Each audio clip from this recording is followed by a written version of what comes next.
Ram Ram Hare Hare, Hare Krishna,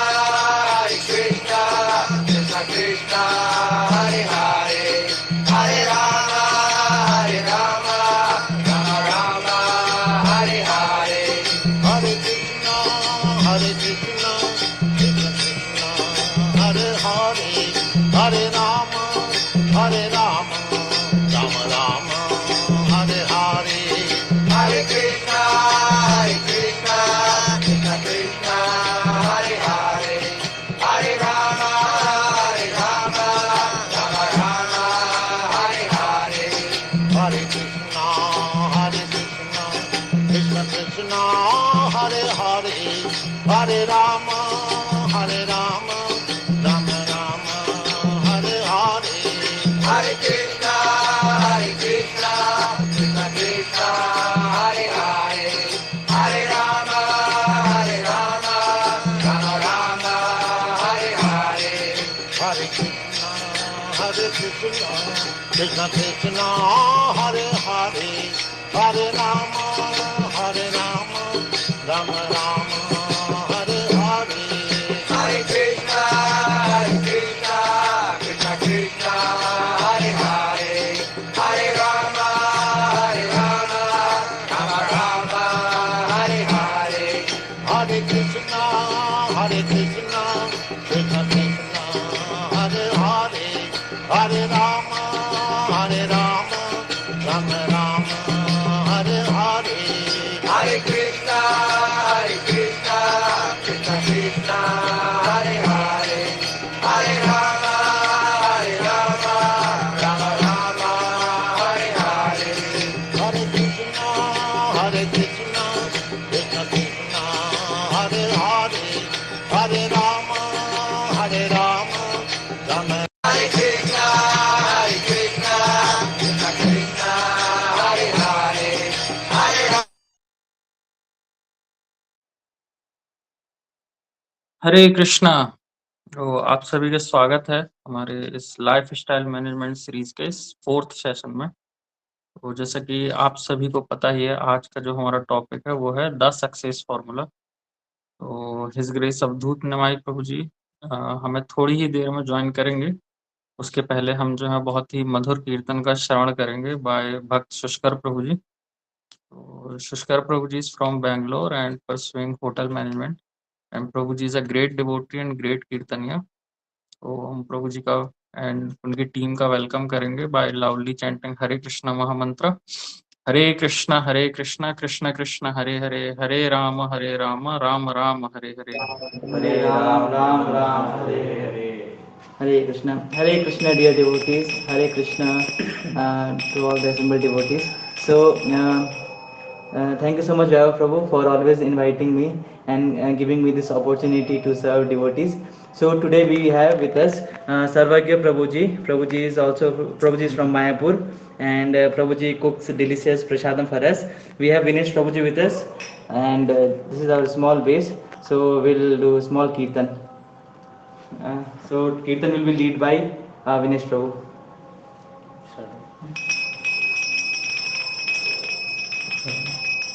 नमः ॐ विष्णुपादाय कृष्णप्रेष्ठाय भूतले श्रीमते भक्तिवेदान्त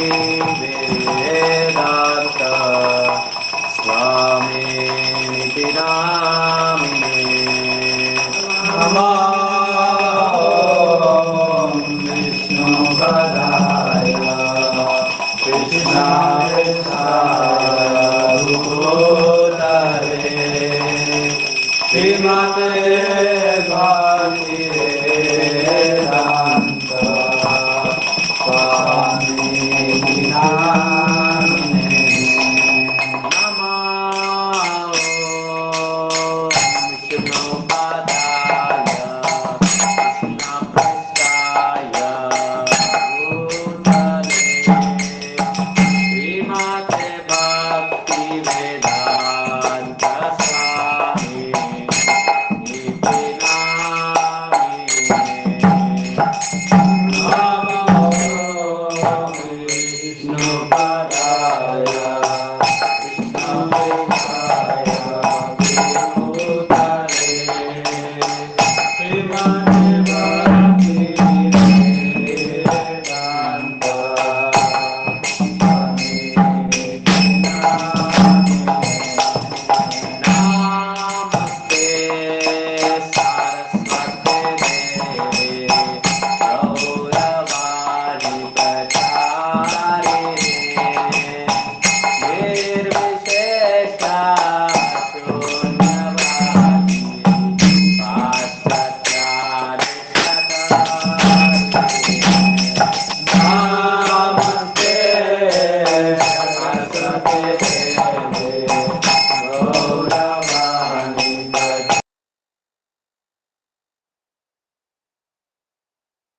कृष्ण चैतन्य प्रभु नित्यानंद श्री अद्वैत गदाधर श्रीवासादि गौरभक्तवृंद। जय श्री कृष्ण चैतन्य प्रभु नित्यानंद श्री अद्वैत गदाधर श्रीवासादि गौरभक्तवृंद।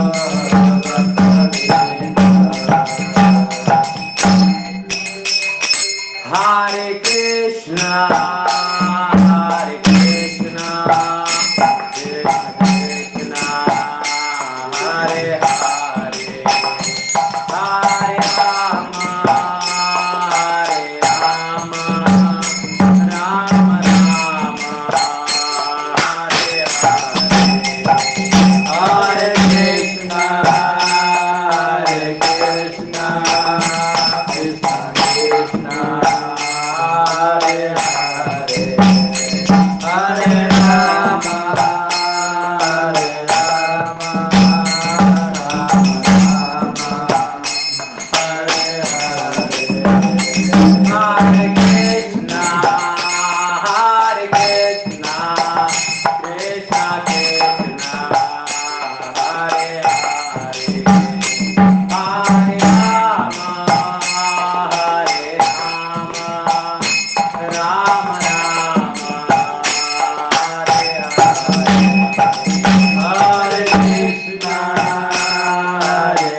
हरिनाम संकीर्तन महायज्ञ की जय। समवेत गौर भक्त वृंद की जय। शिला प्रभुपाद की जय। हाय गौर वृंद। हरे बोल।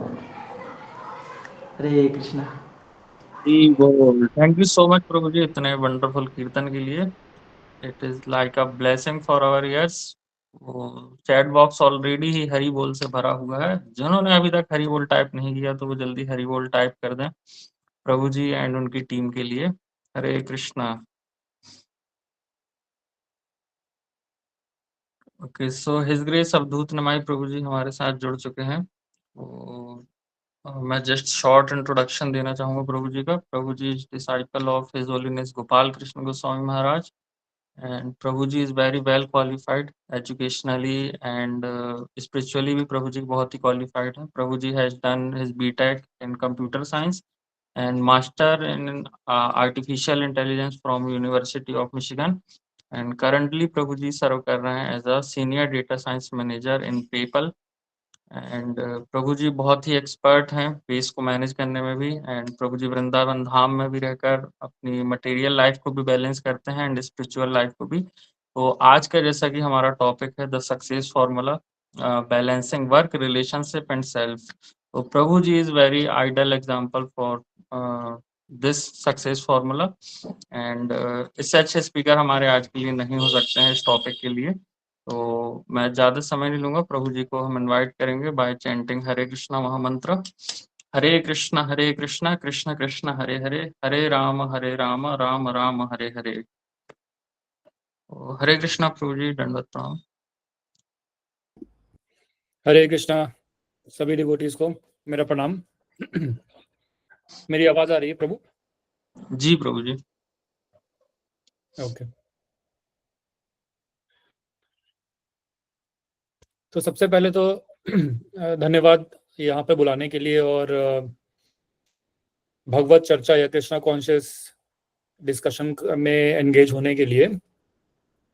तो ये जो टॉपिक है, ये टॉपिक एक बहुत मैच्योर टॉपिक है और मैं शायद अभी उस लेवल पे नहीं हूँ कि मैं जस्टिफाई कर पाऊँ, मगर वॉट एवर इस अगले 45-50 मिनट में हम जो डिस्कशन करेंगे वो प्राइमरीली पाइवट होगा मेरे खुद के एक्सपीरियंस जो मैंने सीखा अभी तक इस्कॉन में, डिवोटीज से, स्क्रिप्चर्स में पढ़ा, सीनियर से सुना, आचार्यों से सुना पढ़ा, उनको ही मैं यहाँ डिस्कस करूंगा और उनसे हम देखेंगे कि हम क्या टीचिंग्स ले सकते हैं। और लास्ट में मैं कुछ समय छोड़ना चाहता हूँ सभी के लिए प्रश्न उत्तर के लिए भी, क्योंकि जो मेरा मोड ऑफ कम्युनिकेशन है वो ज़्यादा क्वेश्चन आंसर पे आधारित रहता है। तो मैं चाहता हूँ कि ज़्यादा से ज़्यादा क्वेश्चन डिवोटीज पूछें और उनके प्रैक्टिकल जो हम समाधान है अपने एक्सपीरियंस के बेस पे हम दे सकें। तो मुझे लगता है वो इस सेशन का सक्सेस होगा, रेदर देन हम अगर ज़्यादा थ्योरी पे बैंक करें। तो ये मेरा मंतव्य है, ये मेरी मंशा है। प्रयास करेंगे। शुरुआत करने से पहले किसी ने अपना हाथ उठाया है? कोई क्वेश्चन है अभी? प्रभु जी अभी कंटिन्यू कर सकते हैं हम Q&A, फिर हम लास्ट में ही रखें। परफेक्ट, ठीक है। तो जैसे कि शुरुआत करने से पहले मैं जानना चाहूंगा कि इसमें से कितने जो ऑडियंस हैं उसमें से कितने लोग हैं जो पहले से इस्कॉन से कनेक्टेड हैं और कितने जो हैं वो बिल्कुल ही नए हैं। कोई रफ काउंट दे सकते हैं वैभव प्रभु? अच्छा, जो उन्होंने हाथ उठाया है ये लोग पहले से कनेक्टेड हैं, इज इट? 60-40 रेशो ले सकते हैं प्रभु जी। 60% 60-40, हाँ। 40% ऑलरेडी कनेक्टेड। गॉट इट, ठीक है, ठीक है, इट हेल्प्स। थोड़ा मुझे अपना जो डिस्कशन है वो पाइवट करने में हेल्प होगा।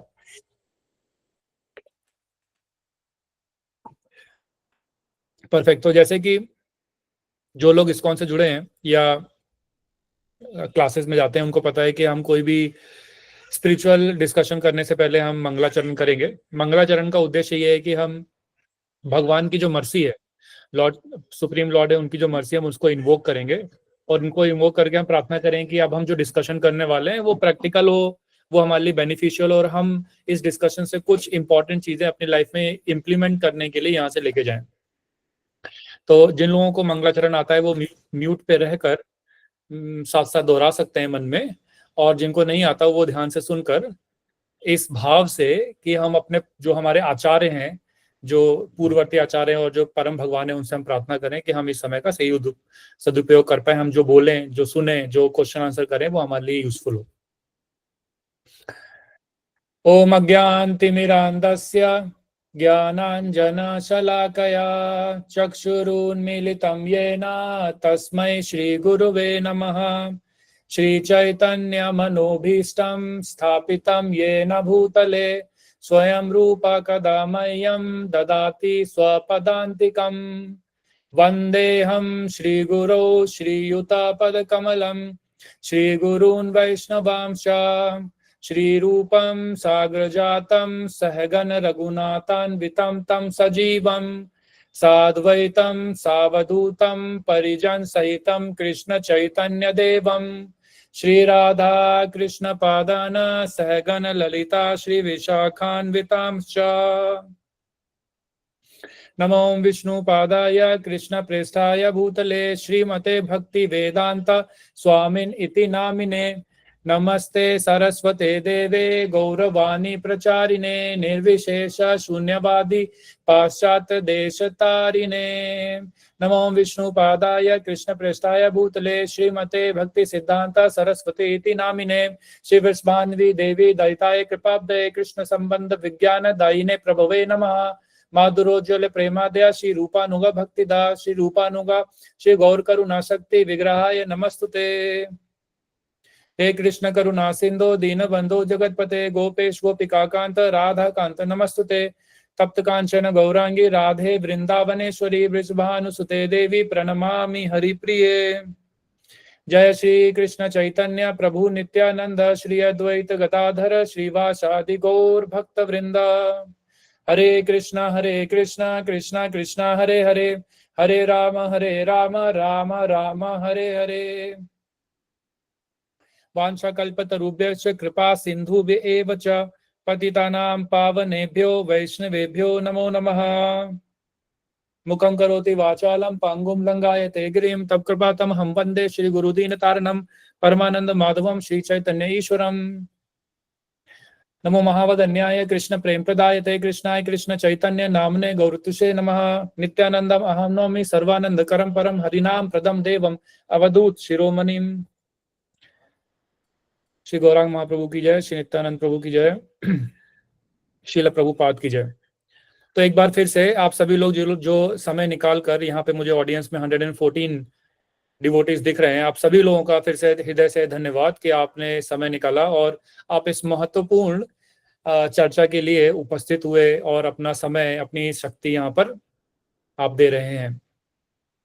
तो जो आज का टॉपिक है एसेंशियली कि लाइफस्टाइल मैनेजमेंट सीरीज जो आपकी चल रही है उसमें सेशन 4 है आपका आज, और उसमें द सक्सेस का फॉर्मूला हम आज ढूंढेंगे और balancing work relationship and self.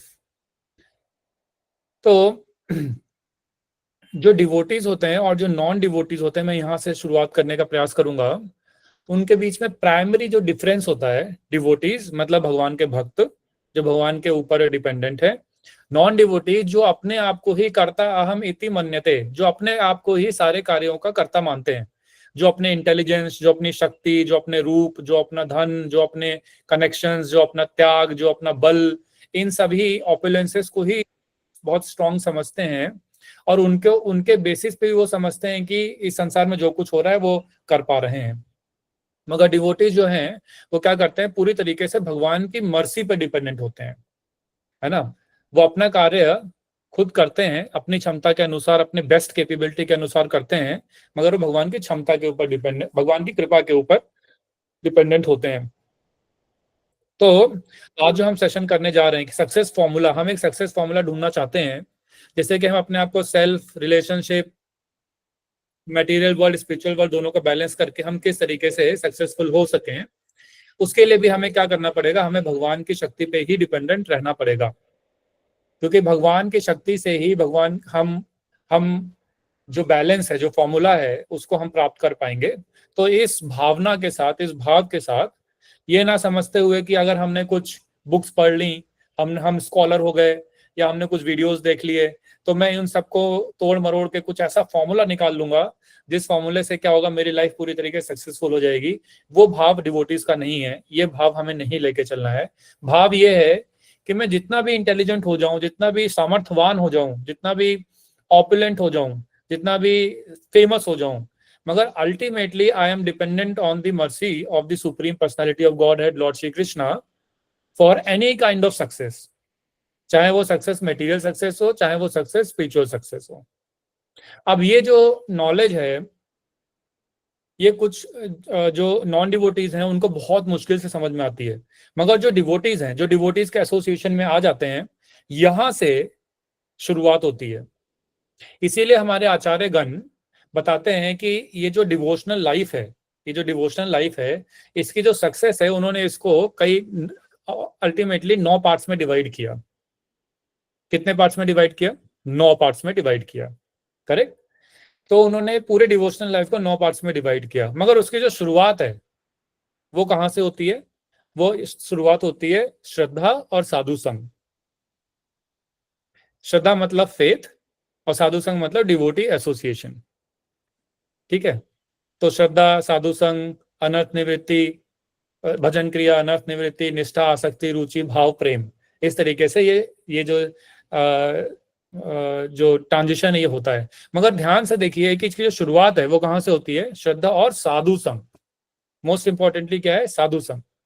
तो डिवोटीज का एसोसिएशन में जब हम आते हैं तो हम अपने लाइफ को फिर हम एक नए पर्सपेक्टिव, एक नए थॉट प्रोसेस से देखना शुरू कर देते हैं, जैसे कि मैं शुरुआत में चर्चा कर रहा था। शीला प्रभुपाद, आप में से कितने लोग शीला प्रभुपाद के बारे में जानते हैं या उन्होंने पहले सुना है? रेज कर सकते हैं।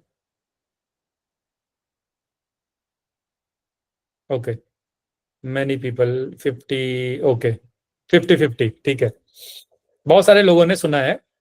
तो शीला प्रभुपाद आप सभी लोगों को पता है, जिनको नहीं पता उनके लिए, वो इस्कॉन के फाउंडर आचार्य हैं, जिन्होंने 70 ईयर्स की उम्र में, की बहुत राइप उम्र में एक्चुअली उन्होंने जाकर पाश्चात्य देशों में हमारा जो वैदिक ज्ञान है, भगवत ज्ञान है, उसका उन्होंने प्रचार किया।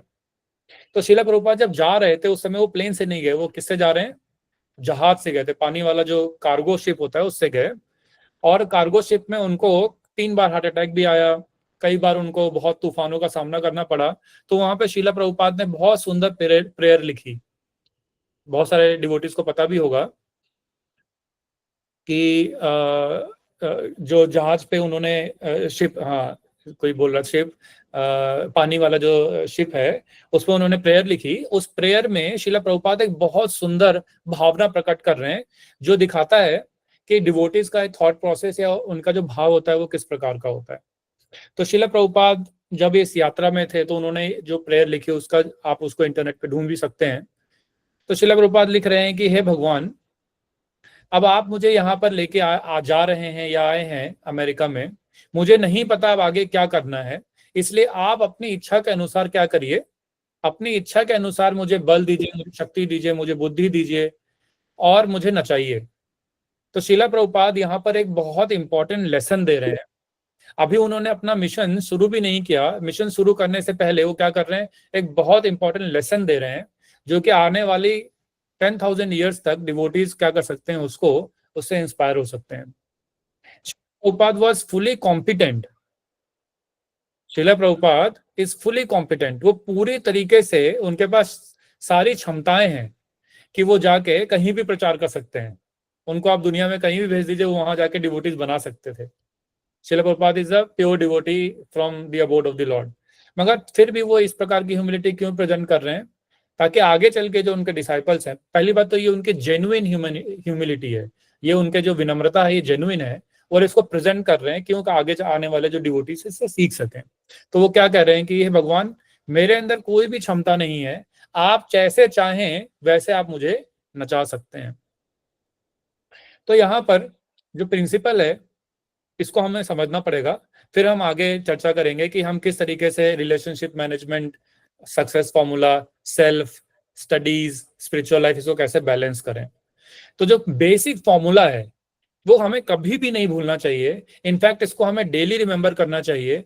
वो ये कि हम कितने भी चतुर हो जाएं, हम कितने भी सामर्थ्यवान हो जाएं, हम कितने भी स्कॉलर हो जाएं, मगर हमें हमेशा हमेशा भगवान की मर्सी पे डिपेंडेंट रहना चाहिए। अल्टीमेटली जो एनर्जी काम कर रही हैं इस पूरे संसार में, इस पूरे ब्रह्मांड में, जो शक्तियां हैं, वो सारी शक्तियां किसकी हैं? परम शक्तिमान, परम भगवान की ही हैं। तो हम जो यहाँ बोल रहे हैं, आप जो सुन रहे हैं, आप जो देख रहे हैं, हम जो सोच पा रहे हैं कि हाँ मुझे एक सक्सेस फार्मूला ढूंढना है, ये सारी जो शक्तियां हैं, मन की शक्ति, इंद्रियों की शक्ति, ये सारी शक्ति भी परम भगवान की ही है। इसलिए हमें ये हमेशा हमेशा अपने आप को ग्राउंड पे रखना चाहिए, अपने आप को विनम्र बना के रखना चाहिए कि हम जो भी कार्य कर रहे हैं वो क्या कर रहे हैं, भगवान की शक्तियों के आधार पर ही कर रहे हैं। इसको अगर आप दूसरे शब्दों में कहेंगे तो इसको ऐसे भी बोला जा सकता है कि सारे जो कार्य हैं वो भगवान के द्वारा ही संपन्न हो रहे हैं, ठीक है ना, क्योंकि उन्हीं की शक्ति के द्वारा हो रहा है। करेक्ट। तो इस फंडामेंटल नॉलेज के साथ अब अगर हम इसके ऊपर अपने कॉन्सेप्ट्स को डेवलप करेंगे तो फिर वो जो कॉन्सेप्ट है उनको डिवोशनल एटीट्यूड बोलते हैं या डिवोशनल प्रिंसिपल्स बोलते हैं। अगर हम ये जो फंडामेंटल कॉन्सेप्ट है इसको हटा दें, इसके बाद अगर हम कुछ भी नए नए फॉर्मूलाज और डिस्कवरीज करने का प्रयास करेंगे तो फिर वो मेटेरियलिस्टिक हो जाएगा। करेक्ट। यहां तक आप सभी लोग मेरे साथ हैं, है ना? अगर किसी का कोई क्वेश्चन है तो आप लोग साइड बाय साइड चैट में डाल भी सकते हैं, एंड में हम लोग लेंगे। तो यहाँ तक हमने इतना समझ लिया कि हालांकि हम अपने लाइफ को बैलेंस करना चाहते हैं, हम एक ऐसा गोल्डन रूल ढूंढना चाहते हैं जिससे कि हमारा study life, spiritual life, material life, family life, self life, ये सारे बैलेंस रहें और हम खुशी खुशी भक्ति में भी आगे बढ़ें और भौतिक संसार में भी हम अच्छा प्रोग्रेस कर पाएं। तो इसके लिए फंडामेंटल प्रिंसिपल नंबर 1, लास्ट में हम लोग इसको समराइज करेंगे। प्रिंसिपल नंबर 1 क्या है कि Krishna's energy, whatever we are doing via Krishna's energies. Ultimately Krishna is the doer. Okay, Krishna is the doer. इसी को अगर आप देखेंगे भगवत गीता में भगवान श्री कृष्ण अर्जुन को एग्जैक्टली सेम यही चीज दूसरे अध्याय के 47वें श्लोक में बता रहे हैं। वो कह रहे हैं कर्मणि एवाधिकारस्ते मां फलेषु कदाचन। आपने ये श्लोक बहुत सुना होगा, बहुत सारे स्कूल के लोगोस में होता है, बहुत सारे लोग पार्लियामेंट में बोलते हैं, बहुत सारे लोग आर्मी में बोलते हैं, मगर इसका सेकंड वाला जो पार्ट है वो ज्यादा इंपॉर्टेंट है। अगर आप लोगों के पास सामने है तो आप लोग पढ़ सकते हैं। कर्मणि एवाधिकारस्ते मां फलेषु कदाचन मां कर्म फल हेतुर्भूर मां ते संगोस्तव अकर्मणि। तो मैं आपको इसका ट्रांसलेशन भी सुनाता हूं, मेरे पास सामने खुला हुआ है। You have a right to perform your prescribe duty but you are not entitled to the fruits of action. यहां तक सभी लोग जानते हैं, सब बोलते हैं। उसके बाद never consider yourself the cause of the results of your activities and never be attached to not doing your duty. ठीक है, तो सेकंड पार्ट जो है, एक्चुअली इस पूरे श्लोक में 4 पार्ट हैं, जल्दी जल्दी करते हैं। पहला है you have no right to perform your prescribed, you have a right to perform your prescribed duty but you are not entitled to the fruits। आप अपना कर्म कर सकते हैं मगर आपका कर्म के फल के ऊपर कोई भी कंट्रोल नहीं है। सेकंड, थर्ड क्या है, अपने आप को कभी भी रिजल्ट्स, जो आपके एक्टिविटीज का जो कर्मों का जो फल मिल रहा है उसका कभी भी श्रोता अपने आप को ना मानिए। थर्ड, फोर्थ क्या है, and never be attached to not doing your duty. मगर इसके साथ साथ आप कभी भी अपने जो कर्म है उसको भी आप कभी छोड़ नहीं सकते। तो इस पूरे श्लोक के 4 पार्ट हैं। अगली बार अगर हमें कोई भी श्लोक कहीं भी मिले तो एक्चुअली वो पहले के 2 पार्ट बोलते हैं, मगर हमको चारों पार्टों को साथ में देखेंगे तब एक्चुअली हम समझ पाएंगे कि भगवान बताने का क्या प्रयास कर रहे हैं। ठीक है, तो हम अपना कर्म कर सकते हैं मगर कर्मों का फल पे हमारा अधिकार नहीं है। तीसरा कि हमें अपने कर्मों के फलों का श्रोता अपने आप को या कॉज अपने आप को नहीं समझना है। थर्ड, मगर इसका वजह से आप कर्म भी नहीं छोड़ना है। तो पहले पार्ट में भगवान आपको चेतावनी दे रहे हैं, दूसरे पार्ट में आपको डीमोटिवेट होने से बचा रहे हैं। तो पहले पार्ट में आपसे भगवान ने बोला कि आप अपने कर्म करेंगे मगर उसके फलों का आपके ऊपर कोई अधिकार नहीं। तो कोई सोचेगा अच्छा ठीक है, मगर फिर मैं कर्म ही क्यों करूं? तो भगवान कह रहे नहीं, ऐसा नहीं है, आपको अपना कर्म करना ही पड़ेगा। तो यहाँ पर कहने का तात्पर्य ये है कि भगवान यहाँ पे एग्जैक्टली सेम वही प्रिंसिपल के बारे में बता रहे हैं जो श्रीला प्रभुपाद अपने पोएम में जो डिस्कशन कर रहे थे वो उन्होंने बताया। वो क्या है कि हमें अपने कर्मों को करते हुए क्या करना है, भगवान की कृपा के ऊपर आधारित रहना पड़ेगा। एक्चुअली बोला जाता है कि रहना चाहिए, मगर सच तो ये है कि रहना पड़ेगा, क्योंकि इसके अलावा और कोई चारा भी नहीं है, इसके अलावा और कोई रास्ता नहीं है। तो मोटा मोटा ऐसे बोला जाता है कभी कभी कि आपको भगवान की कृपा के ऊपर आधारित रहना चाहिए। तो चाहिए जब को बोला जाता है तो ऐसा लगता है कि हो सकता है कोई और रास्ता भी है, मतलब हमारे पास चॉइस है कि आप रहिए या ना रहिए, मगर एक्चुअल में कोई चॉइस नहीं है, क्योंकि ये पूरा संसार जो क्या है भगवान की शक्तियों के द्वारा, भगवान की इच्छा के द्वारा आधारित चल रहा है। इसलिए हमें नॉलेज में, हम जो डिवोटीज हैं, हमें नॉलेज में रहना चाहिए। नॉलेज के बेसिस पे हमें समझ लेना चाहिए कि मैं जो भी अपनी स्पिरिचुअल एक्टिविटीज कर रहा हूँ, जो भी मैं अपनी फैमिली का देखभाल कर रहा हूँ, जो भी मेरा बिजनेस है, जो भी मैं स्टूडेंट हूँ, मैं अपनी पढ़ाई कर रहा हूँ, अल्टीमेटली मैं अपने कर्मों का निर्वाह कर रहा हूँ। जो भी मैं जिस भी आश्रम और जिस भी वर्ण में हूँ, मैं उसके अकॉर्डिंग अपने कर्मों का पालन कर रहा हूँ। जितना बेस्ट हो सकता है मुझे करना चाहिए, और उसके बाद, करने के बाद मुझे भगवान की कृपा के ऊपर आधारित रहना चाहिए और फिर प्रार्थना करनी चाहिए। तो भगवान हमें क्या करेंगे, पूरी तरीके से हमारी कैपेसिटी के अकॉर्डिंग हमें सपोर्ट करेंगे। जैसे कि उदाहरण के तौर पे यहाँ पे बहुत अच्छा लीला एक एग्जाम्पल के तौर पे दी जाती है। जैसे कि जब माता यशोदा, आप लोगों ने दामोदर लीला के बारे में सुना होगा, आप सभी लोगों ने दामोदर लीला, जिसमें माता यशोदा भगवान को अपने जो रस्सी है उससे बांधती हैं, है ना। तो वो लीला आप लोगों ने सबने सुनी है, कार्तिक में हम उसका गान भी करते हैं। तो उसमें उस लीला का जो निष्कर्ष है, लास्ट में माता यशोदा जब भगवान को बांधने के लिए प्रयास करती हैं तो उनकी जो रस्सी है वो हर बार 2 अंगुल से छोटी पड़ती है, हम सब लोगों ने सुना है, राइट। तो उसका जो निष्कर्ष है वो ये है कि वो जो 2 उंगली छोटी जो रस्सी है वो क्या सिग्निफाई कर रही है, वो क्या डिनोट कर रही है, क्या एनोलॉजी दे रही है हमको अपनी रियल लाइफ में। वो ये है कि पहला, हमको अपना प्रयास करना पड़ेगा, और दूसरा, प्रयास करने के बाद भगवान की कृपा प्राप्त होती है। पहला, आपको अपना प्रयास करना पड़ेगा, दूसरा, प्रयास करने से, जेन्युइन प्रयास करने से भगवान की कृपा प्राप्त होती है। तो ये सेकंड प्रिंसिपल हमें समझना है। पहला हमने शिला प्रभुपाद का जो उन्होंने अपने पोएम के थ्रू दिया, सेकंड हमें यहाँ पे भगवान जो बता रहे हैं वो हमें समझना है ना। इसको अगर हम बेस बना लें तो हम समझ सकते हैं कि हम कैसे कैसे आगे बढ़ेंगे। तो सबसे पहला है कि कृष्णा कॉन्शियसनेस के अंदर हम इसको 3 पार्ट में डिवाइड करते हैं। एक है हमारा Krishna conscious life, that is spiritual life. Then हम करेंगे हमारा जो वर्क है, जो मटेरियल, जो भी हम जिस भी स्फीयर में हैं, स्टूडेंट, बिजनेसमैन, सर्विसमैन, व्हाटएवर, हम उसको देखेंगे। तीसरा रिलेशनशिप, हम रिलेशनशिप को कैसे बैलेंस करें, और फिर सेल्फ की कैसे हम केयर करें। तो ये 4 पार्ट में हम इस पूरे डिस्कशन को ब्रेक करेंगे। मैं ज्यादा समय नहीं लूंगा, ज्यादा थ्योरी नहीं बोलूंगा, आप लोगों को इन चारों पार्ट्स के बारे में बताकर I want to take more questions, तो हम क्वेश्चन आंसर ज्यादा करेंगे। तो सबसे पहला है कि कृष्णा कॉन्शियसनेस, अपनी कृष्ण भावनामृत, या अगर जनरल टर्म्स में बोला जाए तो हम अपने आध्यात्मिक जीवन तो हम कैसे समझ सकते हैं कि उसमें सक्सेस का मतलब है क्या। हम हर जगह सक्सेस चाहते हैं ना, तो स्पिरिचुअल लाइफ में भी सक्सेस चाहते हैं, मटेरियल लाइफ में भी चाहते हैं, अपने रिलेशनशिप में भी चाहते हैं, और सेल्फ में, जो अपने सेल्फ गोल्स हैं उनमें भी चाहते हैं, करेक्ट। तो फिर हम सक्सेस को डिफाइन करेंगे। तो सक्सेस इन कृष्णा कॉन्शियसनेस है क्या। मैं चाहता हूं आप में से कुछ लोग हाथ उठाकर अपने जो जो थॉट प्रोसेस है वो बताएं कि आपके अकॉर्डिंग कृष्णा कॉन्शियसनेस में या स्पिरिचुअलिटी में जो लोग नए हैं, उन स्पिरिचुअलिटी में सक्सेस का क्या मतलब है। हाँ, तो मेरी स्क्रीन पे जो भी हाथ दिख रहे हैं, मैं उसके अकॉर्डिंग कुछ रैंडम लोगों को पिक करके I will try to ask, है ना। तो दीक्षा राठौर जी, आप बता सकते हैं आपके अकॉर्डिंग आप किसे समझते हैं सक्सेस। हरे कृष्ण प्रभु जी, मेरे हिसाब से कृष्ण के प्रति हम अगर अपनी लविंग सर्विस को अटेंड कर सके तो वो सक्सेस है। कृष्ण के प्रति अपनी लविंग सर्विस को, मतलब उनके प्रति हम सर्विस कर सके प्यार से, एकदम प्रेम से। तो सक्सेस किसे कहेंगे आप। जैसे सर्विस तो आप डेली बेसिस पे कर रहे होंगे, तो आप कब समझेंगे कि आप सक्सेसफुल हो गए।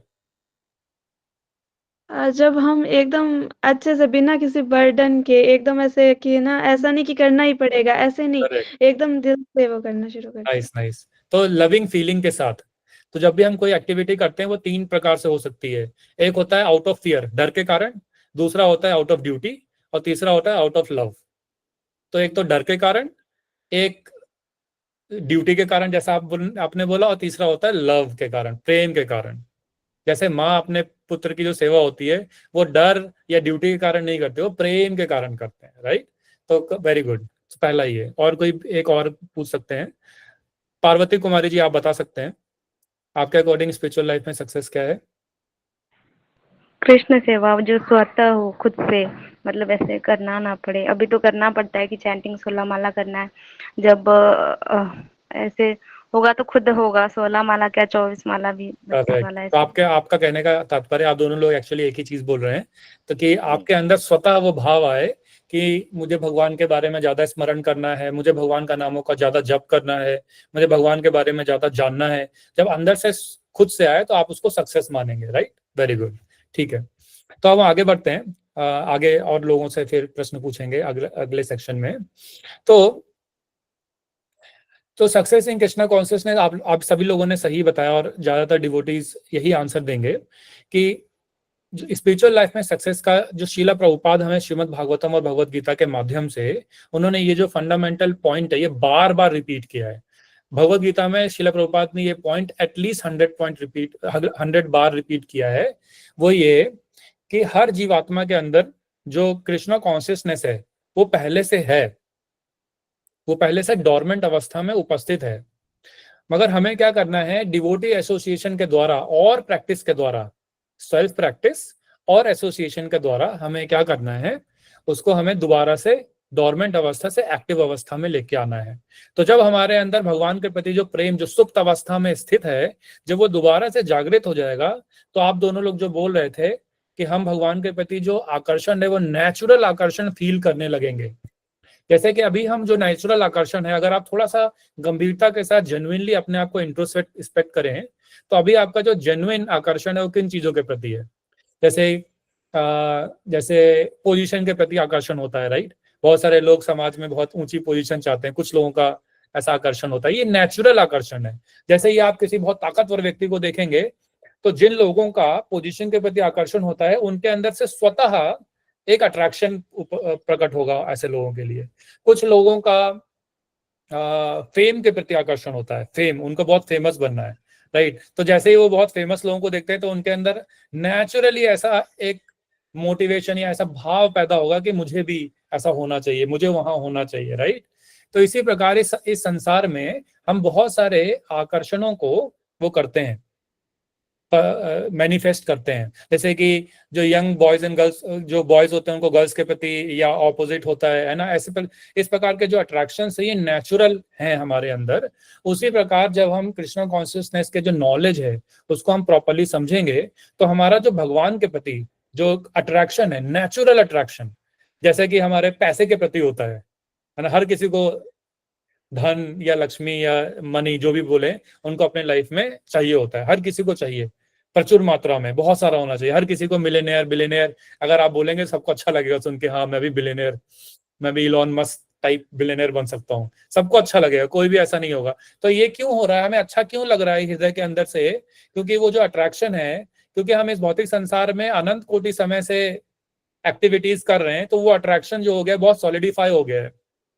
तो धन के प्रति, ऐश्वर्य के प्रति, फेम के प्रति, है ना, ऑपोजिट सेक्स के प्रति या दूसरी चीजों के प्रति, ऑपुलेंस के प्रति जो हमारा अट्रैक्शन है, वो हमारे भौतिक संसार में लंबे समय तक रहने के कारण वो क्या हो गया है, वो फलीभूत हो गया है या वो मैच्योर हो गया है। उसी प्रकार जैसा आप लोग बोल रहे थे, जब हम नॉलेज और association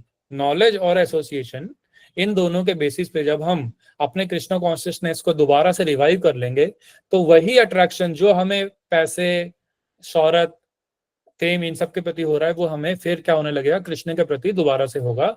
this is called success of Krishna consciousness. अब दूसरा क्वेश्चन ये आ सकता है कि ये तो बहुत लॉन्ग टर्म व्यू है ना, ये तो बहुत लॉन्ग टर्म है, तो हम कब प्राप्त कर पाएंगे? कई बार डिमोटिवेशन भी हो सकता है। तो श्रील प्रभुपाद हमको अगेन बता रहे हैं भगवद गीता के पर्पस में कि ऐसा नहीं है, भगवान जैसे जैसे हम प्रयास करेंगे, भगवान हमारे साथ उस कैपेसिटी में क्या करते हैं, रेसिप्रोकेशन करते हैं। ऐसा बोला जाता है, ऐसा श्रील प्रभुपाद ने बोला है और ऐसा आचार्यगण बोलते हैं कि अगर हम भगवान के प्रति एक कदम चलते हैं तो भगवान हमारे तरफ 1000 कदम बढ़ाते हैं, because he is eager for us to become Krishna conscious. वो दोबारा से हमें अपनी तरफ आकर्षित करने के लिए क्या है, ईगर है। भगवान हमें अट्रैक्ट करने के लिए ईगर है। इनफैक्ट कृष्ण वर्ड का जो मीनिंग है श्रील प्रभुपाद बता रहे हैं वो क्या है, वो जो सबको आकर्षित करे। तो भगवान आकर्षित करने के लिए ईगर हैं, मगर क्योंकि हमने अपना जो अट्रैक्टिव फोर्स है वो भौतिक चीजों के प्रति ज्यादा बना लिया है, तो इसलिए भगवान के प्रति जो हमारा अट्रैक्शन है वो क्या हो रहा है, हमें थोड़ा समय लग रहा है। मगर श्रील प्रभुपाद कहते हैं कि अगर हम ज्ञान और डिवोटी एसोसिएशन में अगर हम प्रॉपरली रहेंगे, तो क्रमशः धीरे धीरे करके हमारा जो हृदय ग्रंथि है, मतलब कि मेटेरियलिस्टिक चीजों के प्रति जो हमारा अट्रैक्शन है वो धीरे धीरे कमजोर हो जाएगा और भगवान के प्रति हमारा अट्रैक्शन उतना स्ट्रांग हो जाएगा। तो भगवान के प्रति जो हमें पुल फील होगा, भगवान की तरह जो खिंचाव फील होगा, वो और ज्यादा बढ़ता जाएगा। ये हमें ग्रंथों के माध्यम से और आचार्यों के माध्यम से श्रील प्रभुपाद हमें बता रहे हैं। ठीक है, तो this is called success in Krishna consciousness. इसमें एक एग्जाम्पल दिया जाता है, जैसे कि, चलिए इस एग्जाम्पल्स में मैं बाद में आऊंगा, आगे चलते हैं। टाइम कितना है? Okay, 15-20 minutes more. तो सेकंड जो इंपॉर्टेंट है वो है बैलेंसिंग वर्क। अब देखते हैं कि सेवा या जो भी वर्ण या आश्रम में है उसके अकॉर्डिंग उसके अकॉर्डिंग हमारा सक्सेस ऑफ मटेरियल वर्क वो क्या है। तो आप लोग में से कुछ लोग बता सकते हैं कि आप जिस भी स्टेज ऑफ लाइफ में है, फॉर एग्जांपल स्टूडेंट या सर्विस या हाउस होल्डर या बैचलर, आपके अकॉर्डिंग आपके जो मेटेरियलिस्टिक एक्टिविटी मतलब जो कर्तव्य हैं, मटेरियल कर्तव्य हैं, उनका सक्सेस का क्या मीनिंग है, कोई बताना चाहेंगे? हाँ अंजलि जी आप बता सकते हैं। हरे कृष्ण प्रभु जी, दंडवत प्रणाम। हरे कृष्ण। मेरे हिसाब से मैं अभी स्टूडेंट हूँ, तो मेरे हिसाब से ये कि हम जो भी वर्क करें फ्यूचर में उससे सेटिस्फाइड रहे, हमें एज अ बर्डन ना करना पड़े, मतलब इंटरेस्ट भी हो और मनी भी ऑफ कोर्स अच्छा हो, और सेटिस्फाइड रहे। मेन ये कि सेटिस्फाइड रहे हम अपने वर्क से। ओके तो आप कह रहे हैं ओवरऑल कि हम जो भी कार्य कर रहे हो अपने भौतिक संसार में वो हम एज ए बर्डन ना करें, हम उससे सेटिस्फाइड हो करके। ओके ठीक है, और कोई बताना चाहेंगे? कनिष्का जी आप बताना चाहेंगे? हरे कृष्णा प्रभु जी फाइनेंशियली सेटिस्फाइड करना। Okay very good. तो भौतिक संसार में हम जो भी कार्य करते हैं ऑब्वियसली एक टारगेट ये भी है कि हम फाइनेंशियली स्टेबल हों, फाइनेंशियली साउंड हो, है ना, तो ये भी सक्सेस क्राइटेरिया हो सकता है। और एक कोई और बताना चाहेंगे? पूर्णिमा जी आप बताना चाहेंगे? हरे कृष्णा प्रभु जी, मेरे अकॉर्डिंग जब हम अपने काम को बिल्कुल अपनी मर्जी से कर सके, जैसे इतना स्टेबल हो जाए कि मन किया तो आज ऑफिस गए, मन किया तो नहीं गए, ऐसे। Okay correct. तो आप सभी लोगों ने एक्चुअली मटेरियल वर्क के सक्सेस का अलग अलग डायमेंशंस के बारे में बात की है। अब देखते हैं श्रील प्रभुपाद हमें भगवत गीता के माध्यम से क्या बता रहे हैं, पर्पस में इनडायरेक्टली क्या बता रहे हैं। तो श्रील प्रभुपाद हमें ये कह रहे हैं कि जब हम अपने कार्य को भगवान के प्रति एक ऑफरिंग के रूप में कर पाए, अगर हम अपने कार्य को भगवान के लिए एज ए ऑफरिंग के रूप में कर पाए, तो उसको हमें क्या समझना चाहिए? अपने कार्य की सफलता समझना चाहिए। श्रील प्रभुपाद हमें बता रहे हैं। इसको समझते हैं कि प्रभुपाद हमें क्या बताने का प्रयास कर रहे हैं। जैसे कि फॉर एग्जांपल अगर कोई व्यक्ति जॉब करता है, ठीक है, कोई व्यक्ति है किसी कंपनी में जॉब करता है, उसको कुछ सैलरी मिलती है, उसे कुछ काम करना पड़ता है, तो नॉलेज के बेसिस पे, भगवत गीता श्रीमद् भागवतम के नॉलेज के बेसिस पे हमको अपने कार्य को भगवान से जोड़कर देखना शुरू करना पड़ेगा। हमें उस नॉलेज के बेसिस पे देखना पड़ेगा कि मैं जो भी जॉब करता हूँ उससे मुझे फॉर एग्जांपल फाइनेंशियल स्टेबिलिटी मिलती है। फाइनेंशियल स्टेबिलिटी होने के कारण मैं भक्ति आराम से कर पाता हूँ, मैं भगवान के बारे में बेटर और डिवोशनल एक्टिविटीज को बेटर कर पाता हूँ, मैं डोनेशन भी दे पाता हूँ, और मैं अपने जो फैमिली है उसका भी अच्छे से देखभाल कर पाता हूँ। तो इस प्रकार श्रील प्रभुपाद कह रहे हैं कि जब हम अपने मटेरियल एक्टिविटीज को भी कृष्णा कॉन्शियस एक्टिविटीज के साथ जोड़कर या भगवान के साथ जोड़कर देखने लगते हैं और उसको हम भगवान की प्रसन्नता के लिए पूरा करें, तो उसको मटेरियल एक्टिविटीज की सक्सेस बोली जाती है। इतना आप लोग साथ में मेरे इतना समझ में आया? तो मटेरियल सक्सेस, श्रील प्रभुपाद एक बार फिर से रिपीट करता हूँ, श्रील प्रभुपाद हमें बता रहे हैं मटेरियल सक्सेस का मतलब होता है कि अगर हम अपने सारे कार्यों को भगवान से संबंधित उसका जो रिलेशन है भगवान के साथ जोड़ पाए और भगवान की प्रसन्नता के लिए फाइनली उस कार्य को अच्छे से कर पाए, तो उसको मटेरियल एक्टिविटीज की सक्सेस बोला जाता है। अब हो सकता है कोई व्यक्ति बिजनेसमैन हो, कोई स्टूडेंट हो, कोई सर्विसमैन हो, कोई बैचलर है, कोई गृहस्थ है। ये प्रिंसिपल हर जगह यूनिवर्सली अप्लाई हो सकता है। जो भी हम मटेरियल वर्ल्ड में काम करते हैं, अगर कोई व्यक्ति एरोप्लेन चलाता है तो उसको समझना चाहिए कि मैं जो कार्य कर रहा हूँ ये भगवान की शक्ति के माध्यम से भगवान की प्रसन्नता के लिए कर रहा हूँ, ताकि मैं अपने इससे अर्जित होने वाला जो भी सामग्री है उससे मैं अपने जीवन को प्रॉपरली निर्वाह कर सकूं। सेकंड, उससे मैं क्या कर सकूं, जो वैष्णव हैं, जो कृष्ण कॉन्शियस एक्टिविटीज को सपोर्ट भी कर सकूं। ठीक है, तो इस प्रकार हमें रिलेशनशिप ड्रॉ करना शुरू करना पड़ेगा। हम जो भी एक्टिविटीज करते हैं अगर हम उसमें भगवान के साथ रिलेशनशिप ड्रॉ करेंगे तो उससे हम क्या करेंगे, कृष्णा कॉन्शियस मोटिवेशन प्राप्त कर पाएंगे। मटेरियल वर्ल्ड में हर कार्य को करने के लिए एक मोटिवेशन की जरूरत होती है, जैसे कि आप लोगों ने भी बताया। किसी को पैसे की मोटिवेशन होता है, किसी को पोजीशन का होता है, किसी को फेम का होता है ना। इस तरीके से हर किसी को कुछ मोटिवेशन चाहिए होता है, मगर वो मोटिवेशन मटेरियलिस्टिक ना होकर अगर हम उसको स्पिरिचुअल मोटिवेशन में कन्वर्ट कर पाए by connecting that work with Krishna conscious activities, then doing that work genuinely become success. अब सक्सेस हर व्यक्ति की अलग अलग हो सकती है, ये भी एक डेफिनेशन है। मटेरियल वर्ल्ड में या किसी भी कार्य में जो एक्टिविटीज, जो सक्सेस है, वो हर व्यक्ति की अलग अलग है। तो एक व्यक्ति हो सकता है कि दो व्यक्ति हों, वो एक ही तरीके का कार्य करते हों भौतिक संसार में, मगर दोनों का जो सक्सेस क्राइटेरिया है भगवान के पॉइंट ऑफ व्यू से वो दोनों अलग अलग होगा। जैसे कि मान लीजिए कोई व्यक्ति है, वो रिक्शा चलाता है, ठीक है, वो व्यक्ति रिक्शा चलाता है। दूसरा व्यक्ति है, हो सकता है कि वो बहुत बड़ा बिजनेसमैन है, ठीक है, मगर दोनों व्यक्ति अगर अपने कार्यों को भगवान के सेवा के रूप में करें तो भगवान के पॉइंट ऑफ व्यू से वो दोनों क्या कर रहे हैं, एग्जैक्टली सेम काम कर रहे हैं। इसका उदाहरण कहाँ आता है? रामायण में। रामायण में कैसे उदाहरण आता है? जब सेतु बन रहा था, जब ब्रिज बना रहे थे, तो बहुत बड़े बड़े जो वानर हैं, जो बहुत ताकतवर किम पुरुष जिनको बोलते हैं, वो लोग बड़े बड़े पहाड़ों को तोड़कर बड़े बड़े पत्थरों को लाकर कहाँ डाल रहे थे? समुद्र में डाल रहे थे। मगर उसके साथ साथ बहुत छोटी छोटी गिलहरियां भी छोटे छोटे पत्थरों को लाकर वो कहाँ कर रही थी? सेतु में डाल रही थी। तो फिर आप सबको प्रसंग पता है रामायण का, जिसमें कि हनुमान जी उन पे हंसते हैं गिलहरी पे, मगर भगवान राम वहां पे हमें क्या करते हैं, इस प्रिंसिपल के बारे में बताते हैं। वो कहते हैं क्योंकि वो गिलहरी जो है, क्योंकि वो अपने सामर्थ्य के अनुसार क्योंकि मुझे प्रसन्न करने के लिए उन्होंने अपना पूरे सामर्थ्य और जेन्युइनली उन्होंने ये कार्य जो किया है, और आपने अपने सामर्थ्य के अनुसार ये जेन्युइनली जो कार्य किया है मुझे प्रसन्न करने के लिए, मैं दोनों से बराबर ही प्रसन्न हूं।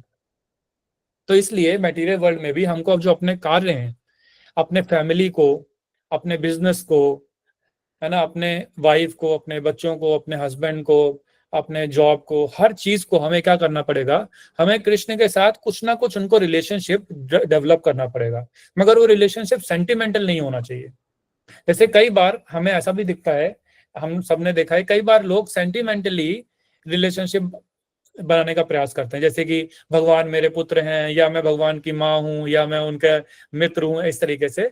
इन्हें श्रील प्रभुपाद भगवद गीता में बताते हैं ये सेंटिमेंटल रिलेशनशिप्स हैं, ये ज्ञान पे आधारित नहीं है। इसलिए सबसे इंपॉर्टेंट है जो हम अपने मटेरियल वर्ल्ड में कृष्णा कॉन्शियस रिलेशनशिप बनाते हैं, वो किसके बेसिस पे होना चाहिए? कृष्णा कॉन्शियस नॉलेज के बेसिस पे, स्क्रिप्चर्स के बेसिस पे होना चाहिए। तो हम अगर बोलें कि मेरी जो फैमिली है ये भगवान की ही फैमिली है, तो किसके बेसिस पे होना चाहिए? नॉलेज के बेसिस पे होना चाहिए। कैसे? क्योंकि सभी जो मेरी फैमिली में लोग हैं वो सभी क्या है? आत्मा है, और वो सब भगवान के अंश हैं। और हम जो इस फैमिली के रूप में इस जीवन में साथ में आए हैं, वो क्योंकि हमारे प्रारब्ध और हमारे जो पूर्ववर्ती कर्म है उनके कारण हम सब एक साथ आए, और हम इसको एक फैमिली बुलाते हैं। उदाहरण के तौर पर श्रीमद् भागवतम में बहुत अच्छा उदाहरण दिया गया है, जैसे कि समंदर में बहुत सारे तिनके तैरते रहते हैं, है ना, तिनके बहुत सारे तैरते हैं, मगर कभी कभी लहरों के प्रभाव से बहुत सारे तिनके साथ में आ जाते हैं। लहरों के प्रभाव से मीलों दूर बहने वाले तिनके वो सब क्या हो जाते हैं? साथ में आ जाते हैं कुछ समय के लिए। तो ये जो साथ में आ गए लहरों के प्रभाव से, इसको अगर हम अपने भौतिक संसार से कंपेयर करें तो जो साथ में आए हैं ये सब क्या है? जीवात्माएं हैं। और लहरें क्या है? इसको भागवतम में काल बोला गया है, समय के प्रभाव से। तो समय की लहरों के प्रभाव से जो जीवात्माएं हैं, जो अपनी अपनी यात्राएं अनंत कोटि काल से कर रही हैं, वो अपने कर्मों के कारण और काल के कारण और भगवान की इच्छा के कारण एक जीवन में साथ में आ गए। किसके रूप में? पति के रूप में, पत्नी के रूप में, बच्चों के रूप में, माता के रूप में, पिता के रूप में, भाई के रूप में, वगैरह वगैरह। इसको हम क्या बोलते हैं? हम इसको एक परिवार बोलते हैं। तो अगर हम नॉलेज के बेसिस पे समझेंगे कि हम सब आत्मा हैं, हम सब भगवान के अंश हैं, और कैसे हमारा भगवान के साथ रिलेशनशिप है, तो वो जो रिलेशनशिप है ना, वो सॉलिड रिलेशनशिप होगा, वो सेंटिमेंट्स पे बेस्ड नहीं होगा। और इसीलिए जो जो जो रिलेशनशिप नॉलेज के बेस पे होता है, that is eternal, that is permanent relationship. मगर जो रिलेशनशिप सेंटिमेंट्स के बेसिस पे बनता है, दैट इज टेम्परेरी रिलेशनशिप। जैसे कि इस भौतिक संसार में भी हम बहुत सारे रिलेशनशिप सेंटिमेंट्स के बेसिस पे बनाते हैं, या अल्टीरियर मोटिव्स के बेसिस पे बनाते हैं। ये क्योंकि मेरे फायदे का काम करता है इसलिए मेरा मित्र है, कल को अगर ये मेरे नुकसान का काम करेगा या मेरे अगेंस्ट बोलेगा तो ये मेरा शत्रु है। इस प्रकार हम क्या करते हैं? सेंटिमेंटल, इसे क्या कहते हैं, sentimental. This is not based on knowledge, this is not based on scriptures, हमारे शास्त्रों के आधार पे नहीं है। तो दूसरा ये भौतिक संसार में सक्सेस का अर्थ है हम जो भी कार्य कर रहे हैं as a student, serviceman, businessman, whatever, जो भी वर्ण में है, जो भी आश्रम में है, हमें ज्ञान के आधार पे हमें उसको कृष्ण के साथ जोड़ के देखना ही पड़ेगा अगर हम उसको उसमें सक्सेस प्राप्त करना चाहते हैं। उसके बाद एक बार हमने वो कनेक्शन जोड़ लिया, फिर गिलहरी की तरह अगर मेरी सामर्थ्य कम है तो मैंने गिलहरी की तरह, जो रामायण में उदाहरण है, अगर मैंने छोटा प्रयास भी किया मगर मैं अगर जेन्युइन प्रयास किया भगवान को प्रसन्न करने का, तो भगवान प्रसन्न हो जाएंगे। बहुत सिंपल है, ठीक है। तो इस सेकंड लेग हो गया, आगे बढ़ते हैं। ये मैंने इसमें रिलेशनशिप भी कवर कर लिया। चौथा है टेकिंग केयर ऑफ सेल्फ। चौथे टेकिंग केयर ऑफ सेल्फ के बारे में भी बात करेंगे क्योंकि ये भी एक सब टॉपिक है इसके अंदर। तो हम सभी, जैसे हम अभी बता रहे थे कि हम सब क्या है, जीवात्मा है। तो जीवात्मा होने के कारण हमारा भगवान के साथ क्या है, एक नेचुरल संबंध है। मगर इसके साथ साथ हम इस भौतिक संसार में भी कुछ ना कुछ पोजीशन होल्ड कर रहे हैं। फॉर एग्जांपल पुत्र की, माता की या पिता की या जो भी, और अपने कुछ कर्तव्यों को भी निभा रहे हैं। तो इन सभी रिलेशनशिप को मेंटेन करते हुए किस प्रकार हम अपना स्वयं का ध्यान रखें, this is called success in self care. तो सेल्फ केयर में सक्सेस कैसे प्राप्त कर सकते हैं, कोई बताना चाहेंगे? दो लोग। हम सेल्फ केयर में सेल्फ की सक्सेस, मतलब सेल्फ केयर की सक्सेस हम कैसे डिफाइन कर सकते हैं, आपके अकॉर्डिंग क्या होना चाहिए? हाँ जी दीक्षा जी। अपने आप को फिट रखना, हेल्थी, मतलब कि मेंटली और फिजिकली बोथ। हाँ ठीक है, ये हो गया, मेंटली फिजिकली फिट रखना। हाँ जी अर्जुन जी। हरे कृष्ण प्रभु जी, मेरे लिए सक्सेस ये होगा कि हम लोग इतना हेल्दी हो कि बस हम साधना कर पाए, तो वो मेरे लिए सक्सेस होगा, मतलब ऐसा। ओके, साधना करने के लिए आपको, अगेन जैसे दीक्षा जी ने बोला, आपको मेंटली और फिजिकली दोनों जैसे हेल्दी होना पड़ेगा। हाँ और प्रभु जी, कौन हाँ। बताना चाहेंगे सेल्फ केयर में सक्सेस का क्या मतलब है? कीर्ति जी बताएंगे। हरे कृष्ण प्रभु जी, मेरे लिए मेंटल सेल्फ केयर, जिसमें मैं अपने स्पेस को ऑर्गेनाइज कर पाऊँ, और emotional self care. Okay nice. तो हमने 3 चीजें देखी, फिजिकल, मेंटल, इमोशनल। और एक कोई बताना चाहेंगे? सौम्यदीप जी। हाँ, मेरे लिए सेल्फ मतलब आत्मा होता है, तो आत्मा का जो पोषण है वो होना चाहिए। Perfect, very good. तो आत्मा का, तो कैसे करेंगे सौम्यदीप जी, आप आत्मा का पोषण कैसे करते हैं?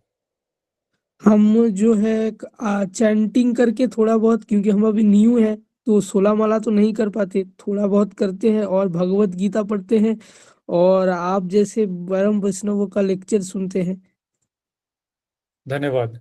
ठीक है, तो हमने 4 चीजें देखी, आप लोगों ने बताया कि हमें mental wellness, physical wellness, emotional wellness, और हम जो जीवात्मा हैं तो हमें अपना एज ए जीवात्मा के रूप में अपना पोषण भी करना चाहिए। देखते हैं कि शिला प्रभुपाद हमें स्क्रिप्चर्स में क्या बताते हैं। आप सभी लोग, अभी कुछ लोग भगवत गीता पढ़ भी रहे होंगे, आगे पढ़ेंगे, तो उसमें बहुत सुंदर एग्जाम्पल आता है कि एक बहुत रिच लेडी थी, उसके पास एक सोने का पिंजड़ा था। उस पिंजड़े के अंदर एक पक्षी था उसके पास। तो वो डेली उठकर पिंजड़े को साफ करते थे, मगर कभी भी पक्षी को वो ध्यान नहीं देते थे। तो धीरे धीरे क्या होगा, क्योंकि वो पिंजड़े को साफ कर रहे हैं, पिंजड़े को चमका के रख रहे हैं, दूसरों को दिखाने के लिए चमका के बिल्कुल फर्स्ट क्लास सोने का है, मगर उसके अंदर जो पंछी है, क्योंकि उसको फीड नहीं किया जा रहा है, उसके वजह से क्या होगा, तो पिंजड़ा है वो तो तंदुरुस्त है, मगर पक्षी धीरे धीरे कमजोर होकर क्या हो जाएगा, हो सकता है कि वो मर जाए। इस जो उदाहरण है, इसको हम अगर अपने सेल्फ के साथ कंपेयर करें, इस एनालॉजी को सेल्फ के साथ समझें, तो जो पिंजड़ा है वो हमारे शरीर के साथ कंपेयर किया गया है। मन, बुद्धि, इमोशंस, शरीर, है ना, इसको ले सकते हैं, ये होगा हमारा पिंजड़ा। मगर इस पिंजड़े के अंदर जो पक्षी रूपी, जो पक्षी जिसको डिनोट किया गया है, वो कौन है? वो हम है, जो हम आत्मा है। तो पिंजड़े के अंदर अगर आत्मा, पिंजड़े और आत्मा दोनों का केयर करना, कहने का तात्पर्य है, बहुत जरूरी है, स्पेशली आत्मा का।